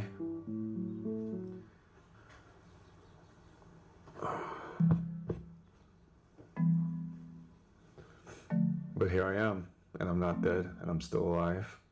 I'm very much alive. And the more I cry, the less I pee. So I don't have to pee that much today, obviously. And I feel differently about this painting right now. I would never paint anything like that right now. And so instead of showing off, instead of talking, instead of doing, I'm a human being. I'm not a human doing. I don't need to keep doing stuff all the time. So I'm just be here with you. I'm here with these birds outside, this breeze coming through the window, this leaf blower, and I just be here with these sounds. And now, do I have the courage, do I have the bravery to strip this all back, to strip it all away and show you, you know, bruises and cuts and scrapes and scars? Do I have the courage to show you that all that's inside me, the real me?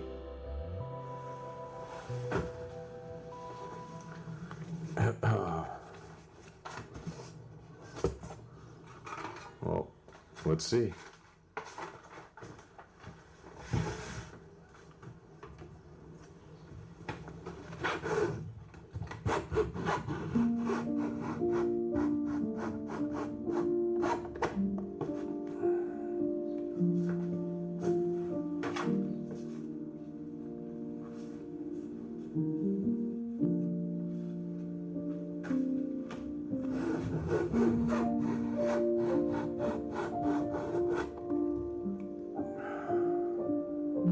So you get all this excess, extra stuff, all this stuff that you use to muddle up your life, muddy up your life, and you just get rid of it. You just cut it, you edit it out, you cut all this stuff out, you give it away, you don't need it.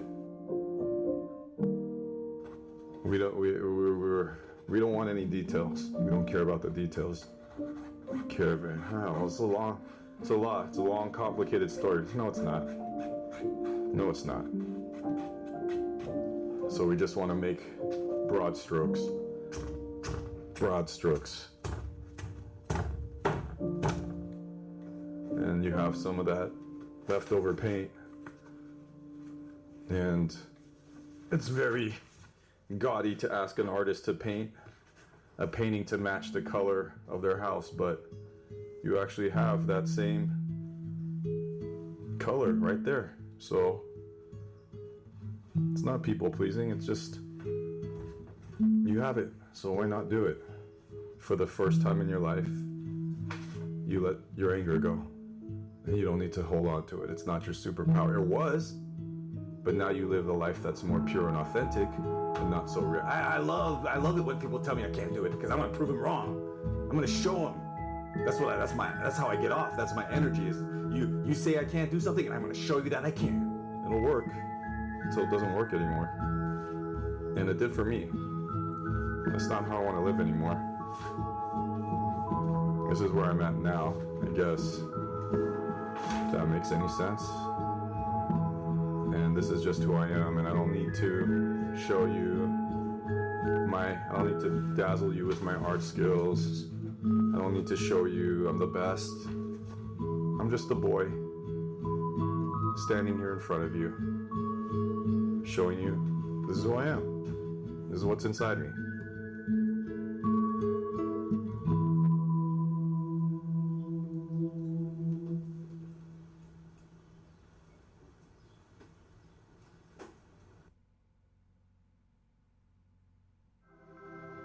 Oh, hey, Uncle Bag, how are you doing today? Oh, what do you got inside here? Ooh, trapped. Oh, yeah.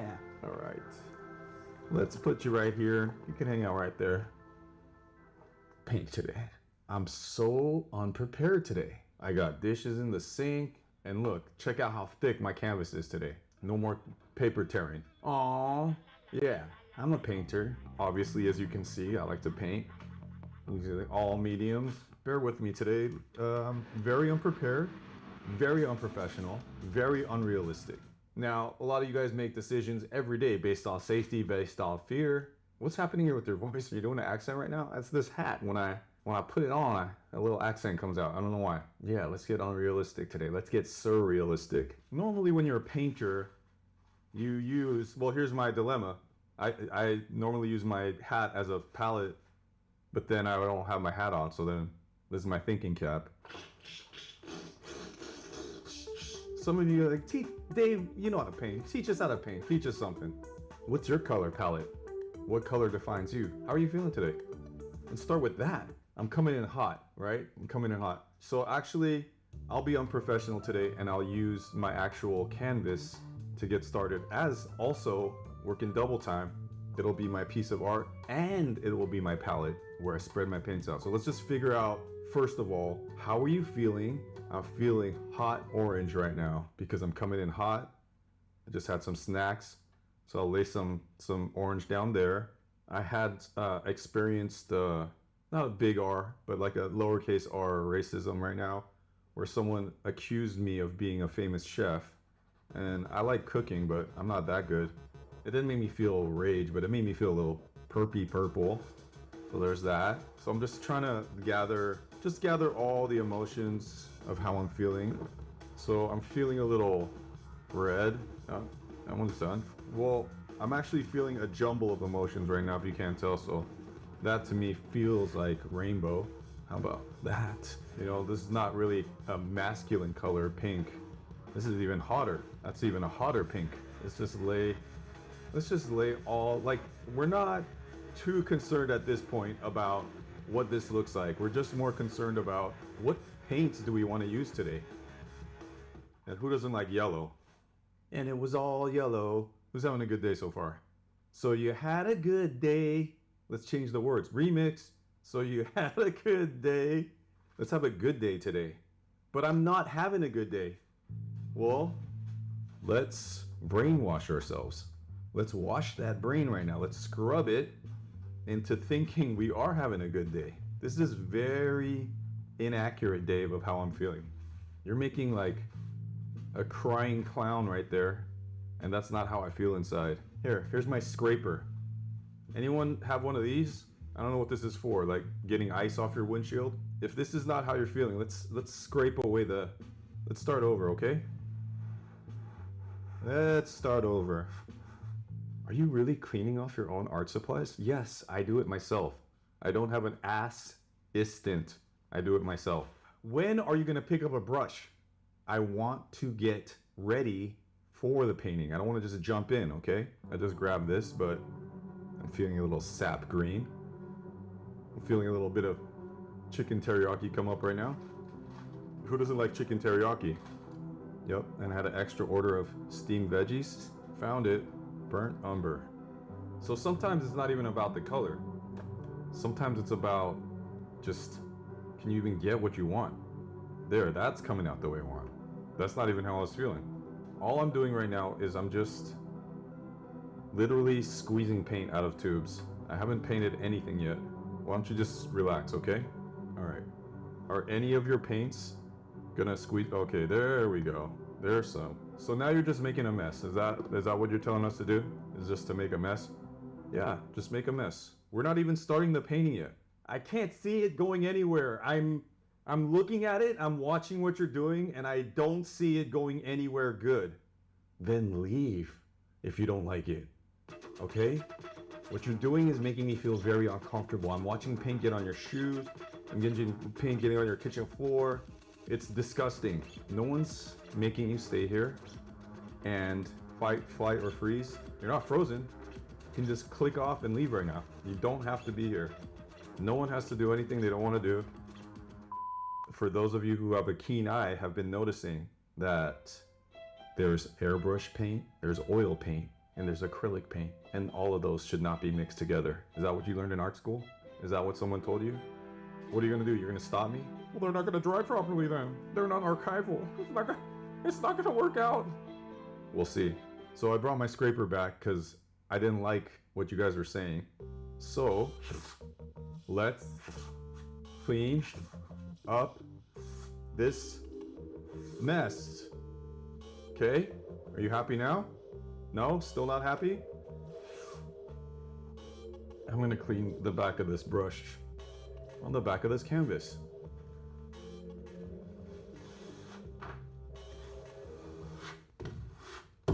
You hear that? That's like a war drum. Someone sample that.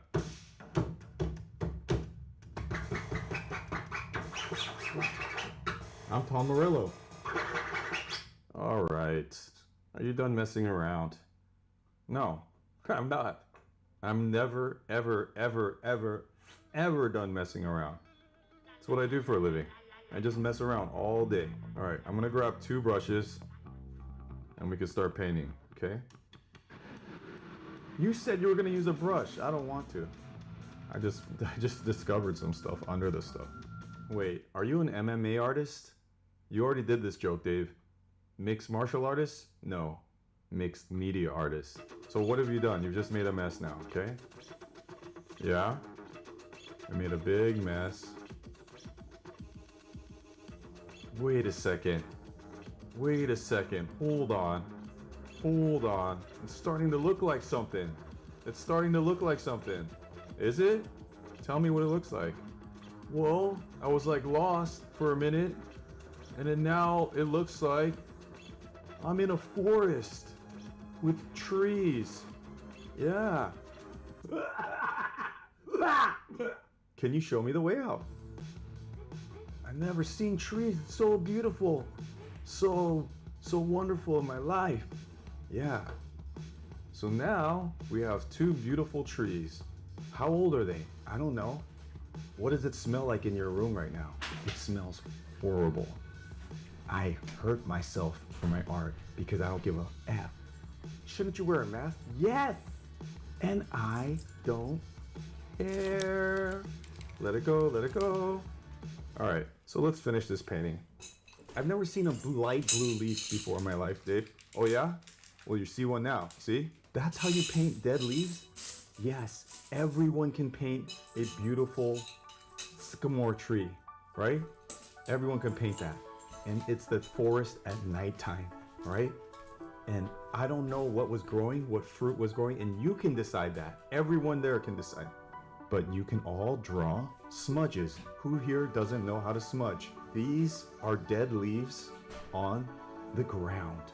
What's gonna happen to this? What's gonna happen to this? This is gonna feed the soil. And from this, new life emerges. It's a circle thing. It's a circle thing, right? It's the circle of life.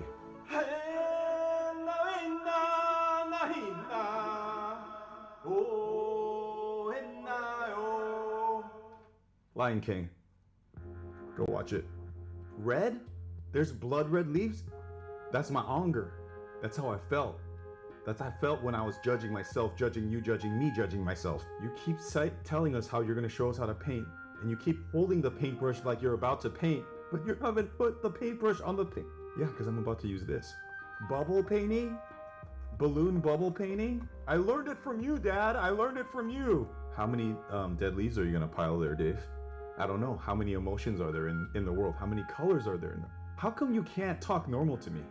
How come you gotta keep talking down to me? So condescending. Can you be nice? Wait, are you talking to yourself, Dave, or are you talking to the audience? I guess both. Who are you? Are you this? Are you this? Are you this? Or are you the blackness? I don't know. Find out next time. Bye. All right, I'm back. You know, they say once you're done, just be done. But, you know, I can't leave things alone, so I'm back. I'm back, and I'm feeling this. Are you feeling this? I'm feeling this, so I'm gonna finally pick up my brush. You guys hear that? That's my cameraman dying. I smoked him out with the spray paint. So up until now, it was a silent, quiet forest.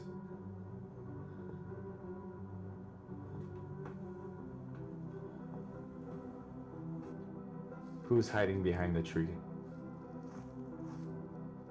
Is that you? Is that you? Is that you? Is that you? Is that me? Is it you? Is it me? Red light, green light. Red light, green light.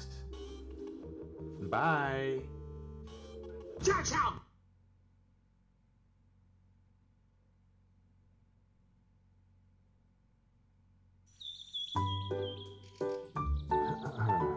Wow, you really put me on the spot, huh?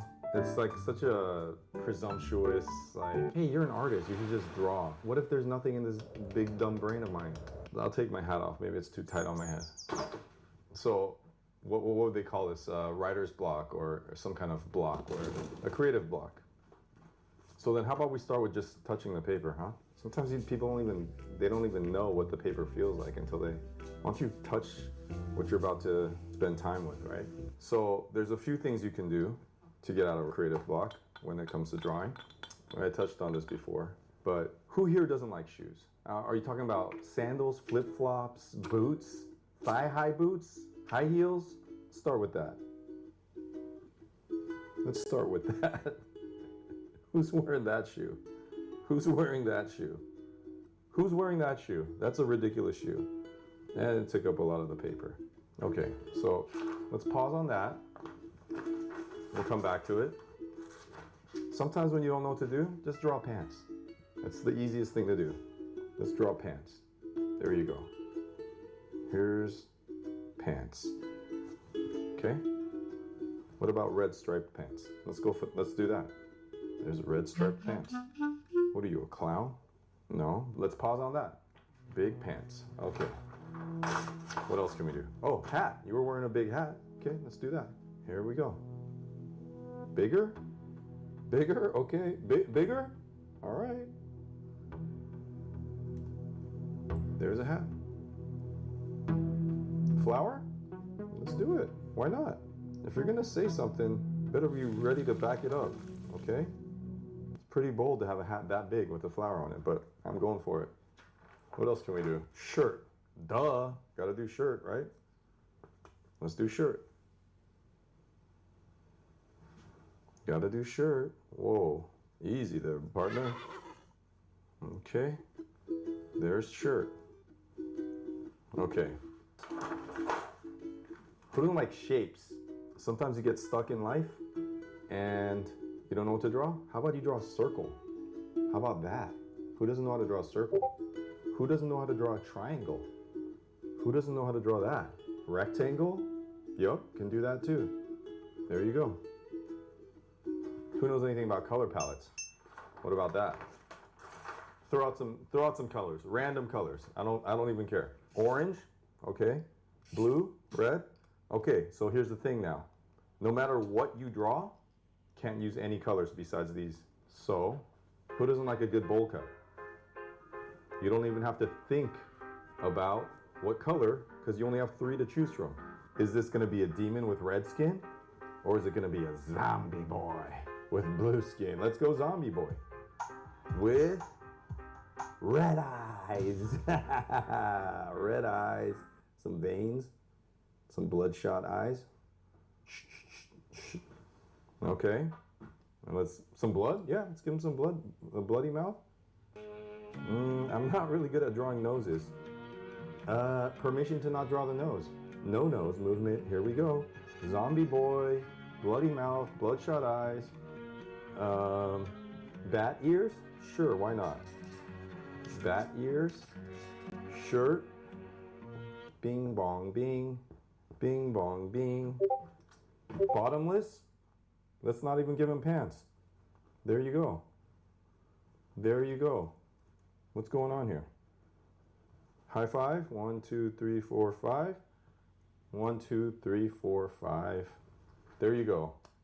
3 colors, red, blue, and orange. Throw this up on my Patreon, link in the file. Just kidding. Okay, let's go back to the beginning. All right, we're at the boot again. So the problem here is you're trying to get out of your writer's block, your creative block, and you ended up, you ever see someone with these heels and the heel is too small for their foot, so their toe hangs over like that? So look at that little witch toe. They forgot to cut their nail, so it's almost like even curling in like that. Okay? But now the problem is, unless you're just gonna draw a leg going up, you haven't planned ahead, you haven't used the space well.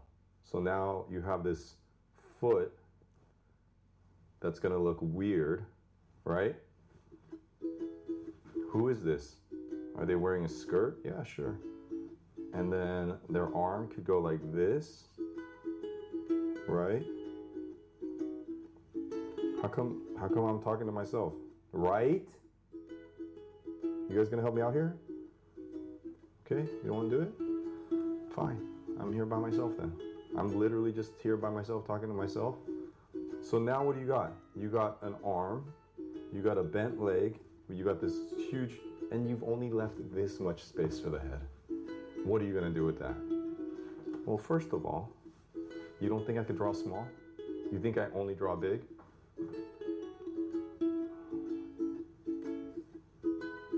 Well, you don't think I can do a kimchi squat like that? Is this a self-portrait, Dave? I didn't say that. You said that. No, like literally you just said that. Is that a man wearing high heels? Who would have thought of such a thing? Okay, so did you use the space well or not? I think I used it really good. Let's give him some hairy arms. What do you think? Wolverine claws? We could do it. Little ones. Snick it. Snick it. Snick it. What do we got next? Ooh, pants. Well, what are we gonna do now? First of all, let's give him some legs. He's gotta have legs, right? And then, let's give him some shoes. I knew it was a clown. I didn't say it was a clown. Why not make these bananas? Why not? You haven't left much room for anything. Where's the body gonna go? Where's the arms gonna go? Permission to not draw arms or a body. Straight to mouth. Straight to mouth. Straight to mouth. Straight to mouth. That's a weird looking nose. That ain't even the nose, blood. Check this out. Rudolph? Rudolph? Is that you? Red baseball cap. There you go. Oh, what are you gonna do with this one? The hat's a little bit too big. You can't really see the eyes. Let's give it a little nose like that. What do you think about that? And cute little lips like that. Some straggling hairs like that.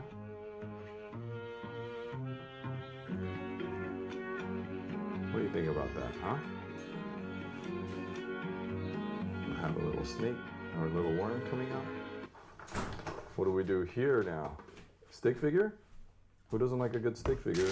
Who doesn't like a good stick figure? Oh yeah. Zing, zong, Got it, bro.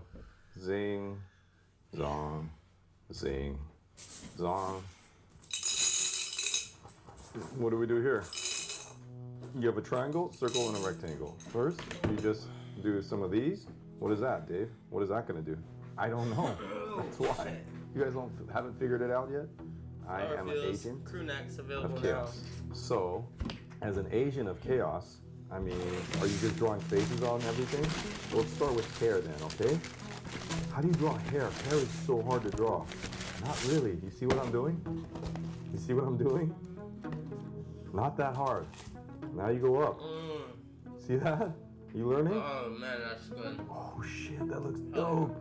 Yeah, done. Let's do this one then. You see that? This is You nice. make it look so easy. Cause it is easy. Look. See? There's that. There's that. You I've go this already way. seen this one, Done. so I'm gonna change it. What about this one? Same thing. Let's give him a flat top. Let's give him a flat top. There you go. Hold up here, wait. Mullet? Let's do Mullet. it. The fuck?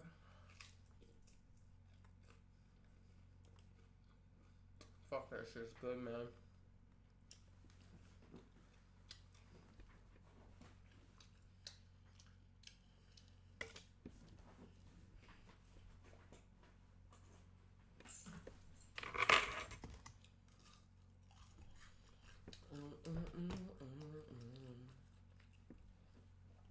Wow, wow. Matzo sticks and garlic fingers, bro. Nothing better in life.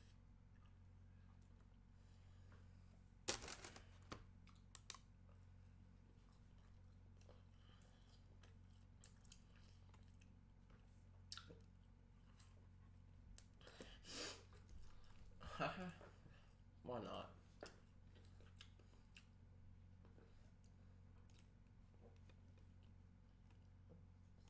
Oh wait. Hello, my name is Phoenix. Laughing skull somewhere else. They're not. I'm 36 and I'm looking for a real one. Don't pop, pop, pop, pop, pop the balloon. Don't pop, pop, pop. Hello, my name is Champagne. I'm 36 and I'm looking for a real one. I know Hey, that my song name is before. Caramel. I'm turning 3 and I'm looking for a real one. Don't pop, pop, pop, Oh, you're bad, Leo. pop the balloon. I see. Hello, my name is Sin. I'm 27 You and don't I'm looking for a remember real being bad one. on the walk? Hey, I'm India with an E and I'm looking for a real one. You like what you see. Got a balloon in your hand, toothpick in the other. I wanna be. Hi, my name is Taylor. I'm 30 and I'm looking for a real one. Don't pop, pop, pop. Hi, my name is Kiana. I am 26 and I'm looking for a real one. Yo. Ladies and gentlemen, boys and girls, welcome back to yet another episode of A Real One. I, Pointer, am excited, elated, and ecstatic for what's about to happen today because to the left of me, I have some queens, okay? And not just regular queens, okay? I have some Christian queens, those that love Jesus Christ, and they're here to celebrate. Ladies, how you doing today? Very good. I'm so happy to have y'all here in this sacred space because what's about to happen is you're about to have some single Christian kings that are going to try to shoot their shot, okay? They want a real one, okay? They want a saved real one, okay? So what's going to happen is you have hearts in your hand, okay? Now that represents your heart is open for love, open for a real one. Now you have heartbreaking devices in your hand as well. So if you don't like what you see and don't like what you hear at any time, feel free to break your heart. And that means the connection just isn't going to be established. That's not the real one for you. But if you hold on to your heart, you give it a little time, you checking them out, they checking you out, I'm gonna pull you over to me, and we're gonna sponsor your first date. I'm talking about a little Starbucks, a little coffee bean and tea leaf. Hey, coffee dates are good for a first date. Unless you don't drink coffee, I'll get you some tea, you know, some water, you know, hot, you know. But we're gonna make it pop. Ladies, are you ready? Beautiful, I'm ready, so let's get ready for our first real one. Let's get ready. We are ready for our first real one with my first Christian king. Come on in and talk or sing or do whatever he has to do. Hello there. How y'all doing? Wonderful. Would you share with these lovely ladies your name, your age, and what you do? My name is Damien. I'm 36, and I do mold remediation, and also I'm a model as well. Beautiful. Okay, share with these queens what makes you a real one. Down to earth, respectful, not a true lady, God, and I love God. Amen. Amen. That's a blessing. Okay, what are you looking for in a real one? Someone that's honest, trustworthy, and respectful. Beautiful. Okay. In relationships, it hasn't happened to you, but there are heartbreakers, deal breakers, red flags. What are things you don't tolerate? Hygiene. That's gotta have good hygiene. And I don't tolerate liars. Gotta be honest. Okay. The Bible says don't lie, so that makes sense. Okay. Yeah. Any others? I don't like thieves. That's another 10 commandment. Don't steal. Wow, you just gonna name them all, huh? Okay, let's do it. We got more. Yeah. Okay. Very good. It's pretty much, Beautiful. No lying, no stealing. Now tell us this for the fun of it. What do you like to do for fun? Pretty much whatever. Go to the movies, go to the park. I like going to Piedmont Park a lot, Sometimes I might fly the Pretty much, kite, or fly my drone. I do have a drone. Take pictures, stuff like that. Fly my drone. Okay. You don't have any broken hearts, so you're looking good. I don't want to rush things, so we're going to find out a little bit more about them, as I'm sure you ladies want to do. Let's go for this one. You're on the Christian edition, okay? So how important is it for your partner to have faith, and how should that be exercised every day? I mean, it's like number one for me. You gotta have faith in God, or faith in believing that He gonna do everything that He say He gonna do in His Word. So, I mean, going to church, I feel like the church is in you. You know what I'm saying? Or you can go to church, but it's not like it's a dominant thing. Some people go to church on Sundays. Some people go to church on Saturdays. It just depends. Okay. We love our Seventh-day Adventists. Yeah, we do. Okay. You don't have any broken hearts, and I don't want you to. They all look so good. You can't break off appearance because they all look good. So we're going to offer it to you. We can walk down to each lovely lady. Do you have an essential question you'd like to ask each of them? Yeah. Let me see. We're gonna ask all of them. All of them one question? So I'll go to her and ask, then next. Okay, So what's okay, the question? General question for all of them. Say first question, do you have any kids? Okay, and if so, how many? So step in with name, age, and do you have any babies? Hi, I'm Taylor. I'm 30. No, I don't have any personal children, but I work with them every day. Okay. And I'll ask, do you want to have children? Yes, I do want. Okay. Next queen, name, age, baby. My name is Kiana. I am 26, and no, I do not have any kids. Okay. You want them? Depends. What does it depend on? Step in a little more forward. This way. Depends on if the man is able to take himself out of the situation. And I may not say this right now, but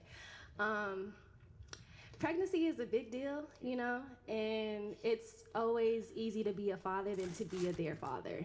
That's always there and around. So it depends on how the person values oneship in the house and values, family. Right. So yeah. A real one would do those things, though. Exactly. Yeah. Yeah, that's a real me, one.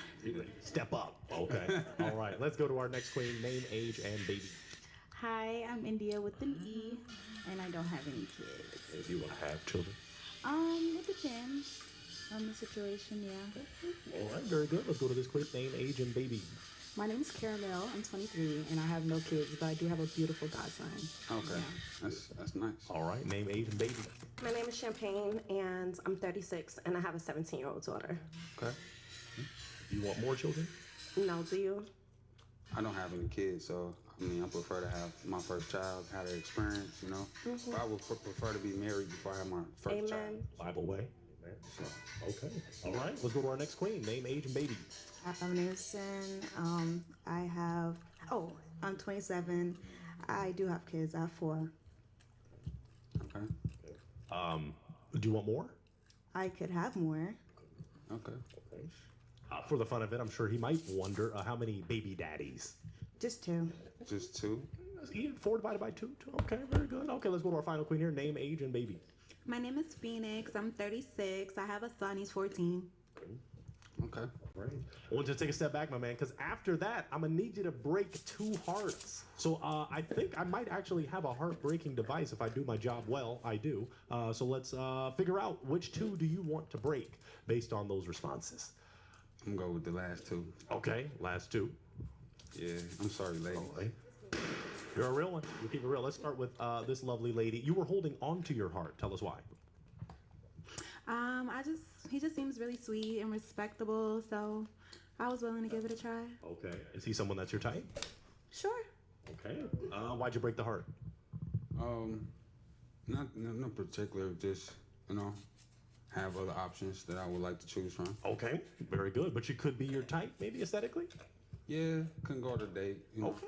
Okay. Very good. Let's take a step back to this lovely lady. You were holding on to your heart. Tell us why. Oh, I just wanted to hear him out a little more. Is he your type? Oh, yeah, kind of, yeah. More, yeah. Kind of, yeah. Yeah. Okay. Yeah. All right. Why'd you break her heart? Same thing. Just more options, Okay. Respect what they said about their children. No, I don't have nothing against, but I just... Something a little different. Yeah. Okay. Is she someone that's your type, though, aesthetically? She cool, Okay. All right. hilarious, A very bro. respectful king here. We love to see it. All right, let's take a step back. I bet these lovely ladies with hearts want to get to know a little bit more about you. You got 5, the 5 heartbeats. Great film. I love you, Robert I Townsend. mean, they Let's go definitely like this. knew they were gonna get. We're gonna popped. swing it. Now, I normally ask. It's like if the question is, do you have kids? No, only 2 of them answer yes.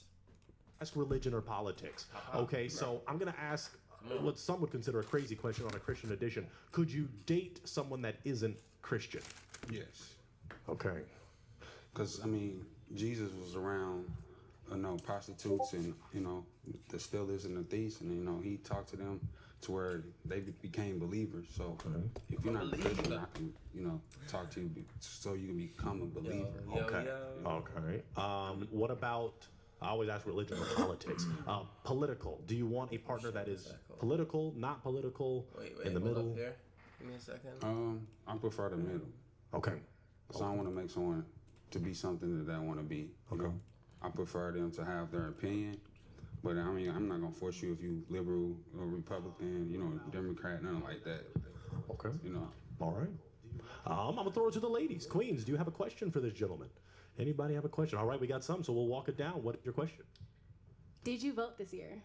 I mean, last year. The last election, major election? No, I didn't. Tell us why you broke it. So I am very political. I come from a political background in my family, and so for me, voting was, how can I explain this in the best way, nice way? Voting for me is a deal breaker because it tells me where you stand when it comes to majority things of where, I'll pick that up later, where it comes to like how you view the world or just economy or just even how you want the next generation to be. So a lot of it, voting does have a big impact on me, so I'm sorry. If it wasn't for that, could he be someone that's your type? Precisely. So that means exact. Oh, no, possibly, yes, possibly. Okay, because precise is like bullseye. Like that's it. I was like, whoa, okay. Looking good, man. Okay. I pretty much didn't vote because I couldn't vote so due to the fact that I came from Arizona. So in Atlanta, they wanted you to have a Atlanta license, and I didn't have the proper information to provide, so I couldn't vote out here in Georgia. But I did have a chance to vote in Arizona, but I wasn't about to pay $600 just to go vote. So that's my reason why I didn't vote. But you're entitled to your own opinion. So do you want to know who he would have voted for? Does that matter? Are you content with your heartbreak? or who did you vote for? Did you vote for the right man? Or did, or did you vote for a woman? Like, did you vote for a woman or the man? Because I voted for the woman because I vote for women's rights. Okay, well I respect that because if I would have voted, I would have voted for her anyway. He didn't mean that Trump is the right guy. He just meant like, I think you meant right. Maybe he means because that is the right and liberals are the left. Maybe that's what he meant. Is that it? Well, I'm not trying to mansplain a man, but yeah. So we'll just establish: are you content with your heartbreak, or since he would have voted, he's with her? Would you want your heart back? I'm content. Okay. Very good. Okay. Any other questions? I think I had another hand raised. Yes, absolutely. What's your question? Mine's not political. It's what's your relationship like with your mom and your siblings? I talk to my mom every day. That's beautiful. Okay. Talk to my sisters. Okay. The reason why I actually came to Atlanta is for my family, because I stayed in Arizona. I was out there for 6 years. I wasn't leaving, you know. It was like, come out here. And then I have a twin brother as well. So it's more like, you know, I'm always around family. So. Okay, that's beautiful. Did your twin vote? Yeah. Because maybe she's one of the twin. Maybe. I don't know. Maybe she'll want the twins act. I don't know. Okay. Very interesting. But that answers your question? Yeah. Okay. Lovely. Do you have a question? Wonderful. What's your question? What do you like to do for fun? I mean, everything. I mean, we can go skating. We can do bowling. You can do the finger painting. We can go to illusions. We can go to aquarium, you know. And how do you feel about me having a 17-year-old? I mean, I don't have a problem with it. It's just that I prefer a woman that's willing to have multiple kids or even have another child, you know, due to me not having kids. Okay, so one is okay. Yeah, that's cool. Okay, multiple was. I didn't dated a female that was pregnant, so it's nothing wrong with having kids. It's just the fact that it's you willing to allow a man to come and step in and show you how to really raise a child. You know, because you can't do it by yourself.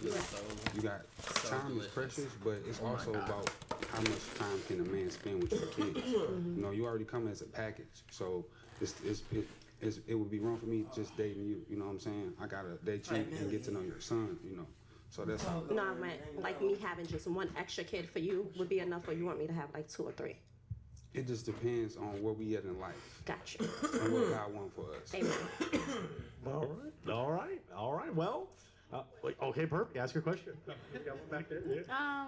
Do you like to travel, and what made you move to Arizona? All right. I love to travel. More to this Actually, shit. I got my passport, but I haven't used it yet. Okay. Me either. I was gonna use it, but I couldn't use it because of the COVID. We planned the cruise, couldn't even get it. Pop. Oh my goodness, man. Go with it, but them debunking this, and they gave 2 links. Excuse me. One to the original 1909 article and one to a 2008 so update. And that's where I'm pulling that from. I don't That trust was the best Smithsonian. decision I They're made exempt all from day, kinds man. of He was stuff. getting that food. Well, like there's a That was law so passed good. not too long ago that if you have Native American artifacts that are important to that culture, especially burial artifacts, they must be returned. Unless you're the Smithsonian, then, They're allowed to hold on to then you can make a case that you don't have to give it back. How do they have so much power? It's a government agency. Smithsonian is a government. Oh, I didn't even know. I thought it was a private agency. So there's no official story as to why this area of the Grand Canyon is off limits. For your safety, The is all I, forbidden zone, they call it. yeah, that's all I can find. That's fucking weird. That's fucking That weird. is odd. It's That like a base This system. story comes from the very area that's forbidden. That's fucking weird. I think What are the odds? I don't believe in coincidences, so a lot of these stories come from places you just can't go. Has anybody tried to hike in? All the time, wear or camo? raft in. Yeah, did they get busted? And busted, yeah, and arrested. Really? Hmm? You could find Fuck, you could man. find online. I wish I knew the names of a team that went up there. That's who found the black helicopters, and I used them in the video. So and trippy. And I credit them, so you So, can find so their trippy, videos. bro. They're up there for an hour and a half, trying to find stuff. And what they found up in that forbidden zone is Shouldn't have shown anchored that. into the ground, a giant hook, Right. or like a loop. Yeah. Like, what would you use that for? And that would be to rappel down. That's the only reason that would be there. There's no explanation for what is this. They also found artifacts from that era, from the early 1900s, artifacts that people were there. So it's possible that they rappelled that, like they might have been standing right above that entrance.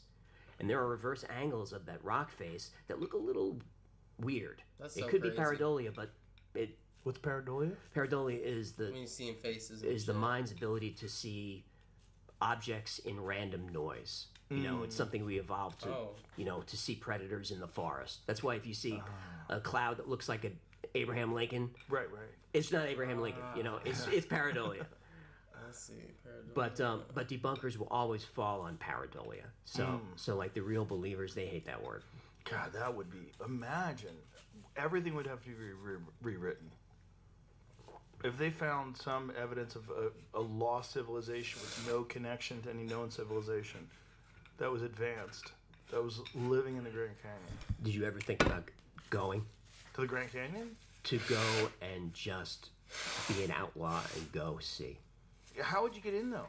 I mean, if they have black helicopters and they're scanning the sky or scanning the ground with some sort of a drone or a plane. We go in, we live. Are you planning something? No, hold on. What should we do? I don't have a contract, all right? So this is already dangerous for me sitting here. But I got your back. If I go. Yeah. Because even if they drag you out, questions have to be posed. Right. Why couldn't I go there? What did he do wrong? Well, he violated this area. Okay, well, how come? Yeah, well, when you think about how dangerous the Grand Canyon is overall, there's not a safe area. It's literally a canyon. You could fall at any of a million spots along the way to your death. Have you been there? Yes. It's incredible. Incredible. You couldn't paint a better picture. But as you get closer to that edge, you can feel your amygdala going, back up. Yeah. Like it's seriously dangerous. Yeah. God, the problem is I want to believe with Same. all these things. And yeah, same. Most people that enjoy your show want to believe. That's why it's so fun. And I don't believe in most of the stuff I talk about.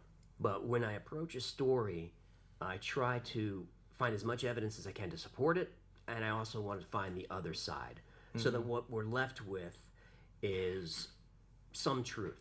And not all stories can be fully debunked. And I've had my mind flipped a couple of times. You know, crop circles, hollow moons, some really crazy shit have flipped me around. Crop circles is a weird one.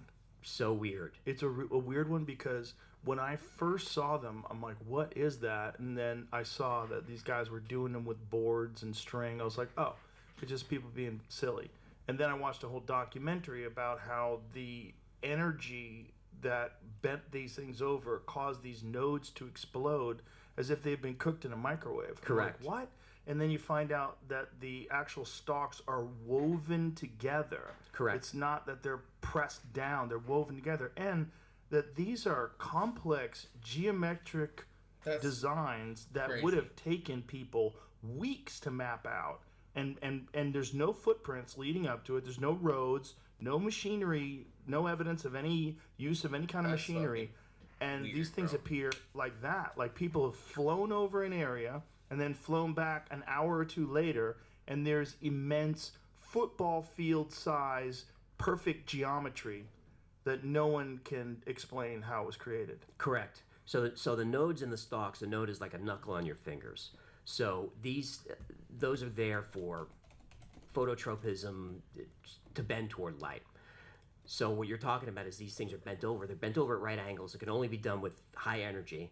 But also around these crop circles, they're finding microscopic metallic spheroids in around the circles. And that's not a conspiracy theory. They're finding them. And there are these magnetic fields around the circles. And you can see videos online of people going into these crop circles and their hands start to get red. Things are happening to them. So I went into crop circles thinking it was all guys with boards. Mm-hmm. But then when you watch people with boards making a crop circle, it's a mess. They can't do this. And you cannot bend the nodes of reeds and weave them together in a perfect... You can't do it. So that was, as I'm doing the research, I'm like, all right, 99% of them are fake, but there's this 1% that I cannot explain. The famous video where you see the orbs circling around the field in England and then the crop circle slowly starts to emerge, has that been debunked? Semi. It's controversial because the guy released that video, I don't know his name offhand, allegedly went to a visual effects house. Oh boy. And released it. But they somehow put that thing together in a matter of hours, which is suspicious. So in my episode on it, I said, all right, here's what the skeptics say. But, you know, in the 1990s, to do that kind of VFX work, because it looks real. Mm-hmm. I don't know. To me, I'm on the fence about it. You know, It's very convenient that they got the footage. It is. You know? It is. Operation Blackbird was a famous operation in 1990 to try and capture the footage live by a great researcher named Colin Andrews. And he's the guy that does the books on crop circles, right? yes, Yeah, he's all in. he's all in, and he got a lot of support for Blackbird. And not only did nothing happen, he was totally embarrassed by it, and it was all like streaming live, and a lot of people were involved. He's embarrassed. We find out later that while they're like waiting for the circles to happen, just a few miles away, there's a top secret military operation doing whatever they're doing. He doesn't know why, and then he gets a knock on the door from someone, Men in Black, whoever it is, that first offers him money to stop his work, then threatens him with whatever, threatens his family, and he doesn't know who this guy is. They go back and look at the tapes, and he sees the guy in the background of like one of the TV crews. So the theory is some type of intelligence was embedded into Blackbird, made to discredit him. And that was kind of the end of Colin Andrews, because he was a legit researcher at that point. Now he's fringe, and now he's pseudoscience. But I get into that in the episode. That was something I discovered that I never knew, that there was intelligence involved. I didn't know that there was a military op, which is confirmed. It's wild. So do you think they discredited him on purpose? Yes. Interesting. To make the crop circle thing look foolish. But like, what is the crop circle thing? Like, what is out of the believers, what is the best theory? The believers is that it's a way to message craft, or it's a landing site, or it's some type of communication. But why would they do it in wheat fields? I don't know. It doesn't make sense to me. If you have the technology, just yeah, pick up the phone. There's better ways than just mowing wheat down. But I don't understand. Do you know the one about the Mandelbrot set? I've seen it. Yeah, I think that one is really weird because I think it coincides with the fractal creation of the Mandelbrot set by these people that are into this kind of geometry and fractals. That like someone made the Mandelbrot set, which is essentially an infinite fractal of like spectacular design. And this is before Lorenz and the Lorenz attractor. I think it's before that, isn't it? I don't know. Before it was mainstream.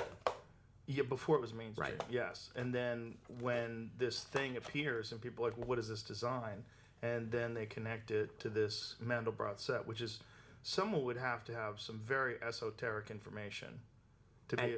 And it's the Mandelbrot set using Fibonacci numbers. Yes. And the phi, the golden ratio. And it's accurate. It's accurate down to inches. Yeah.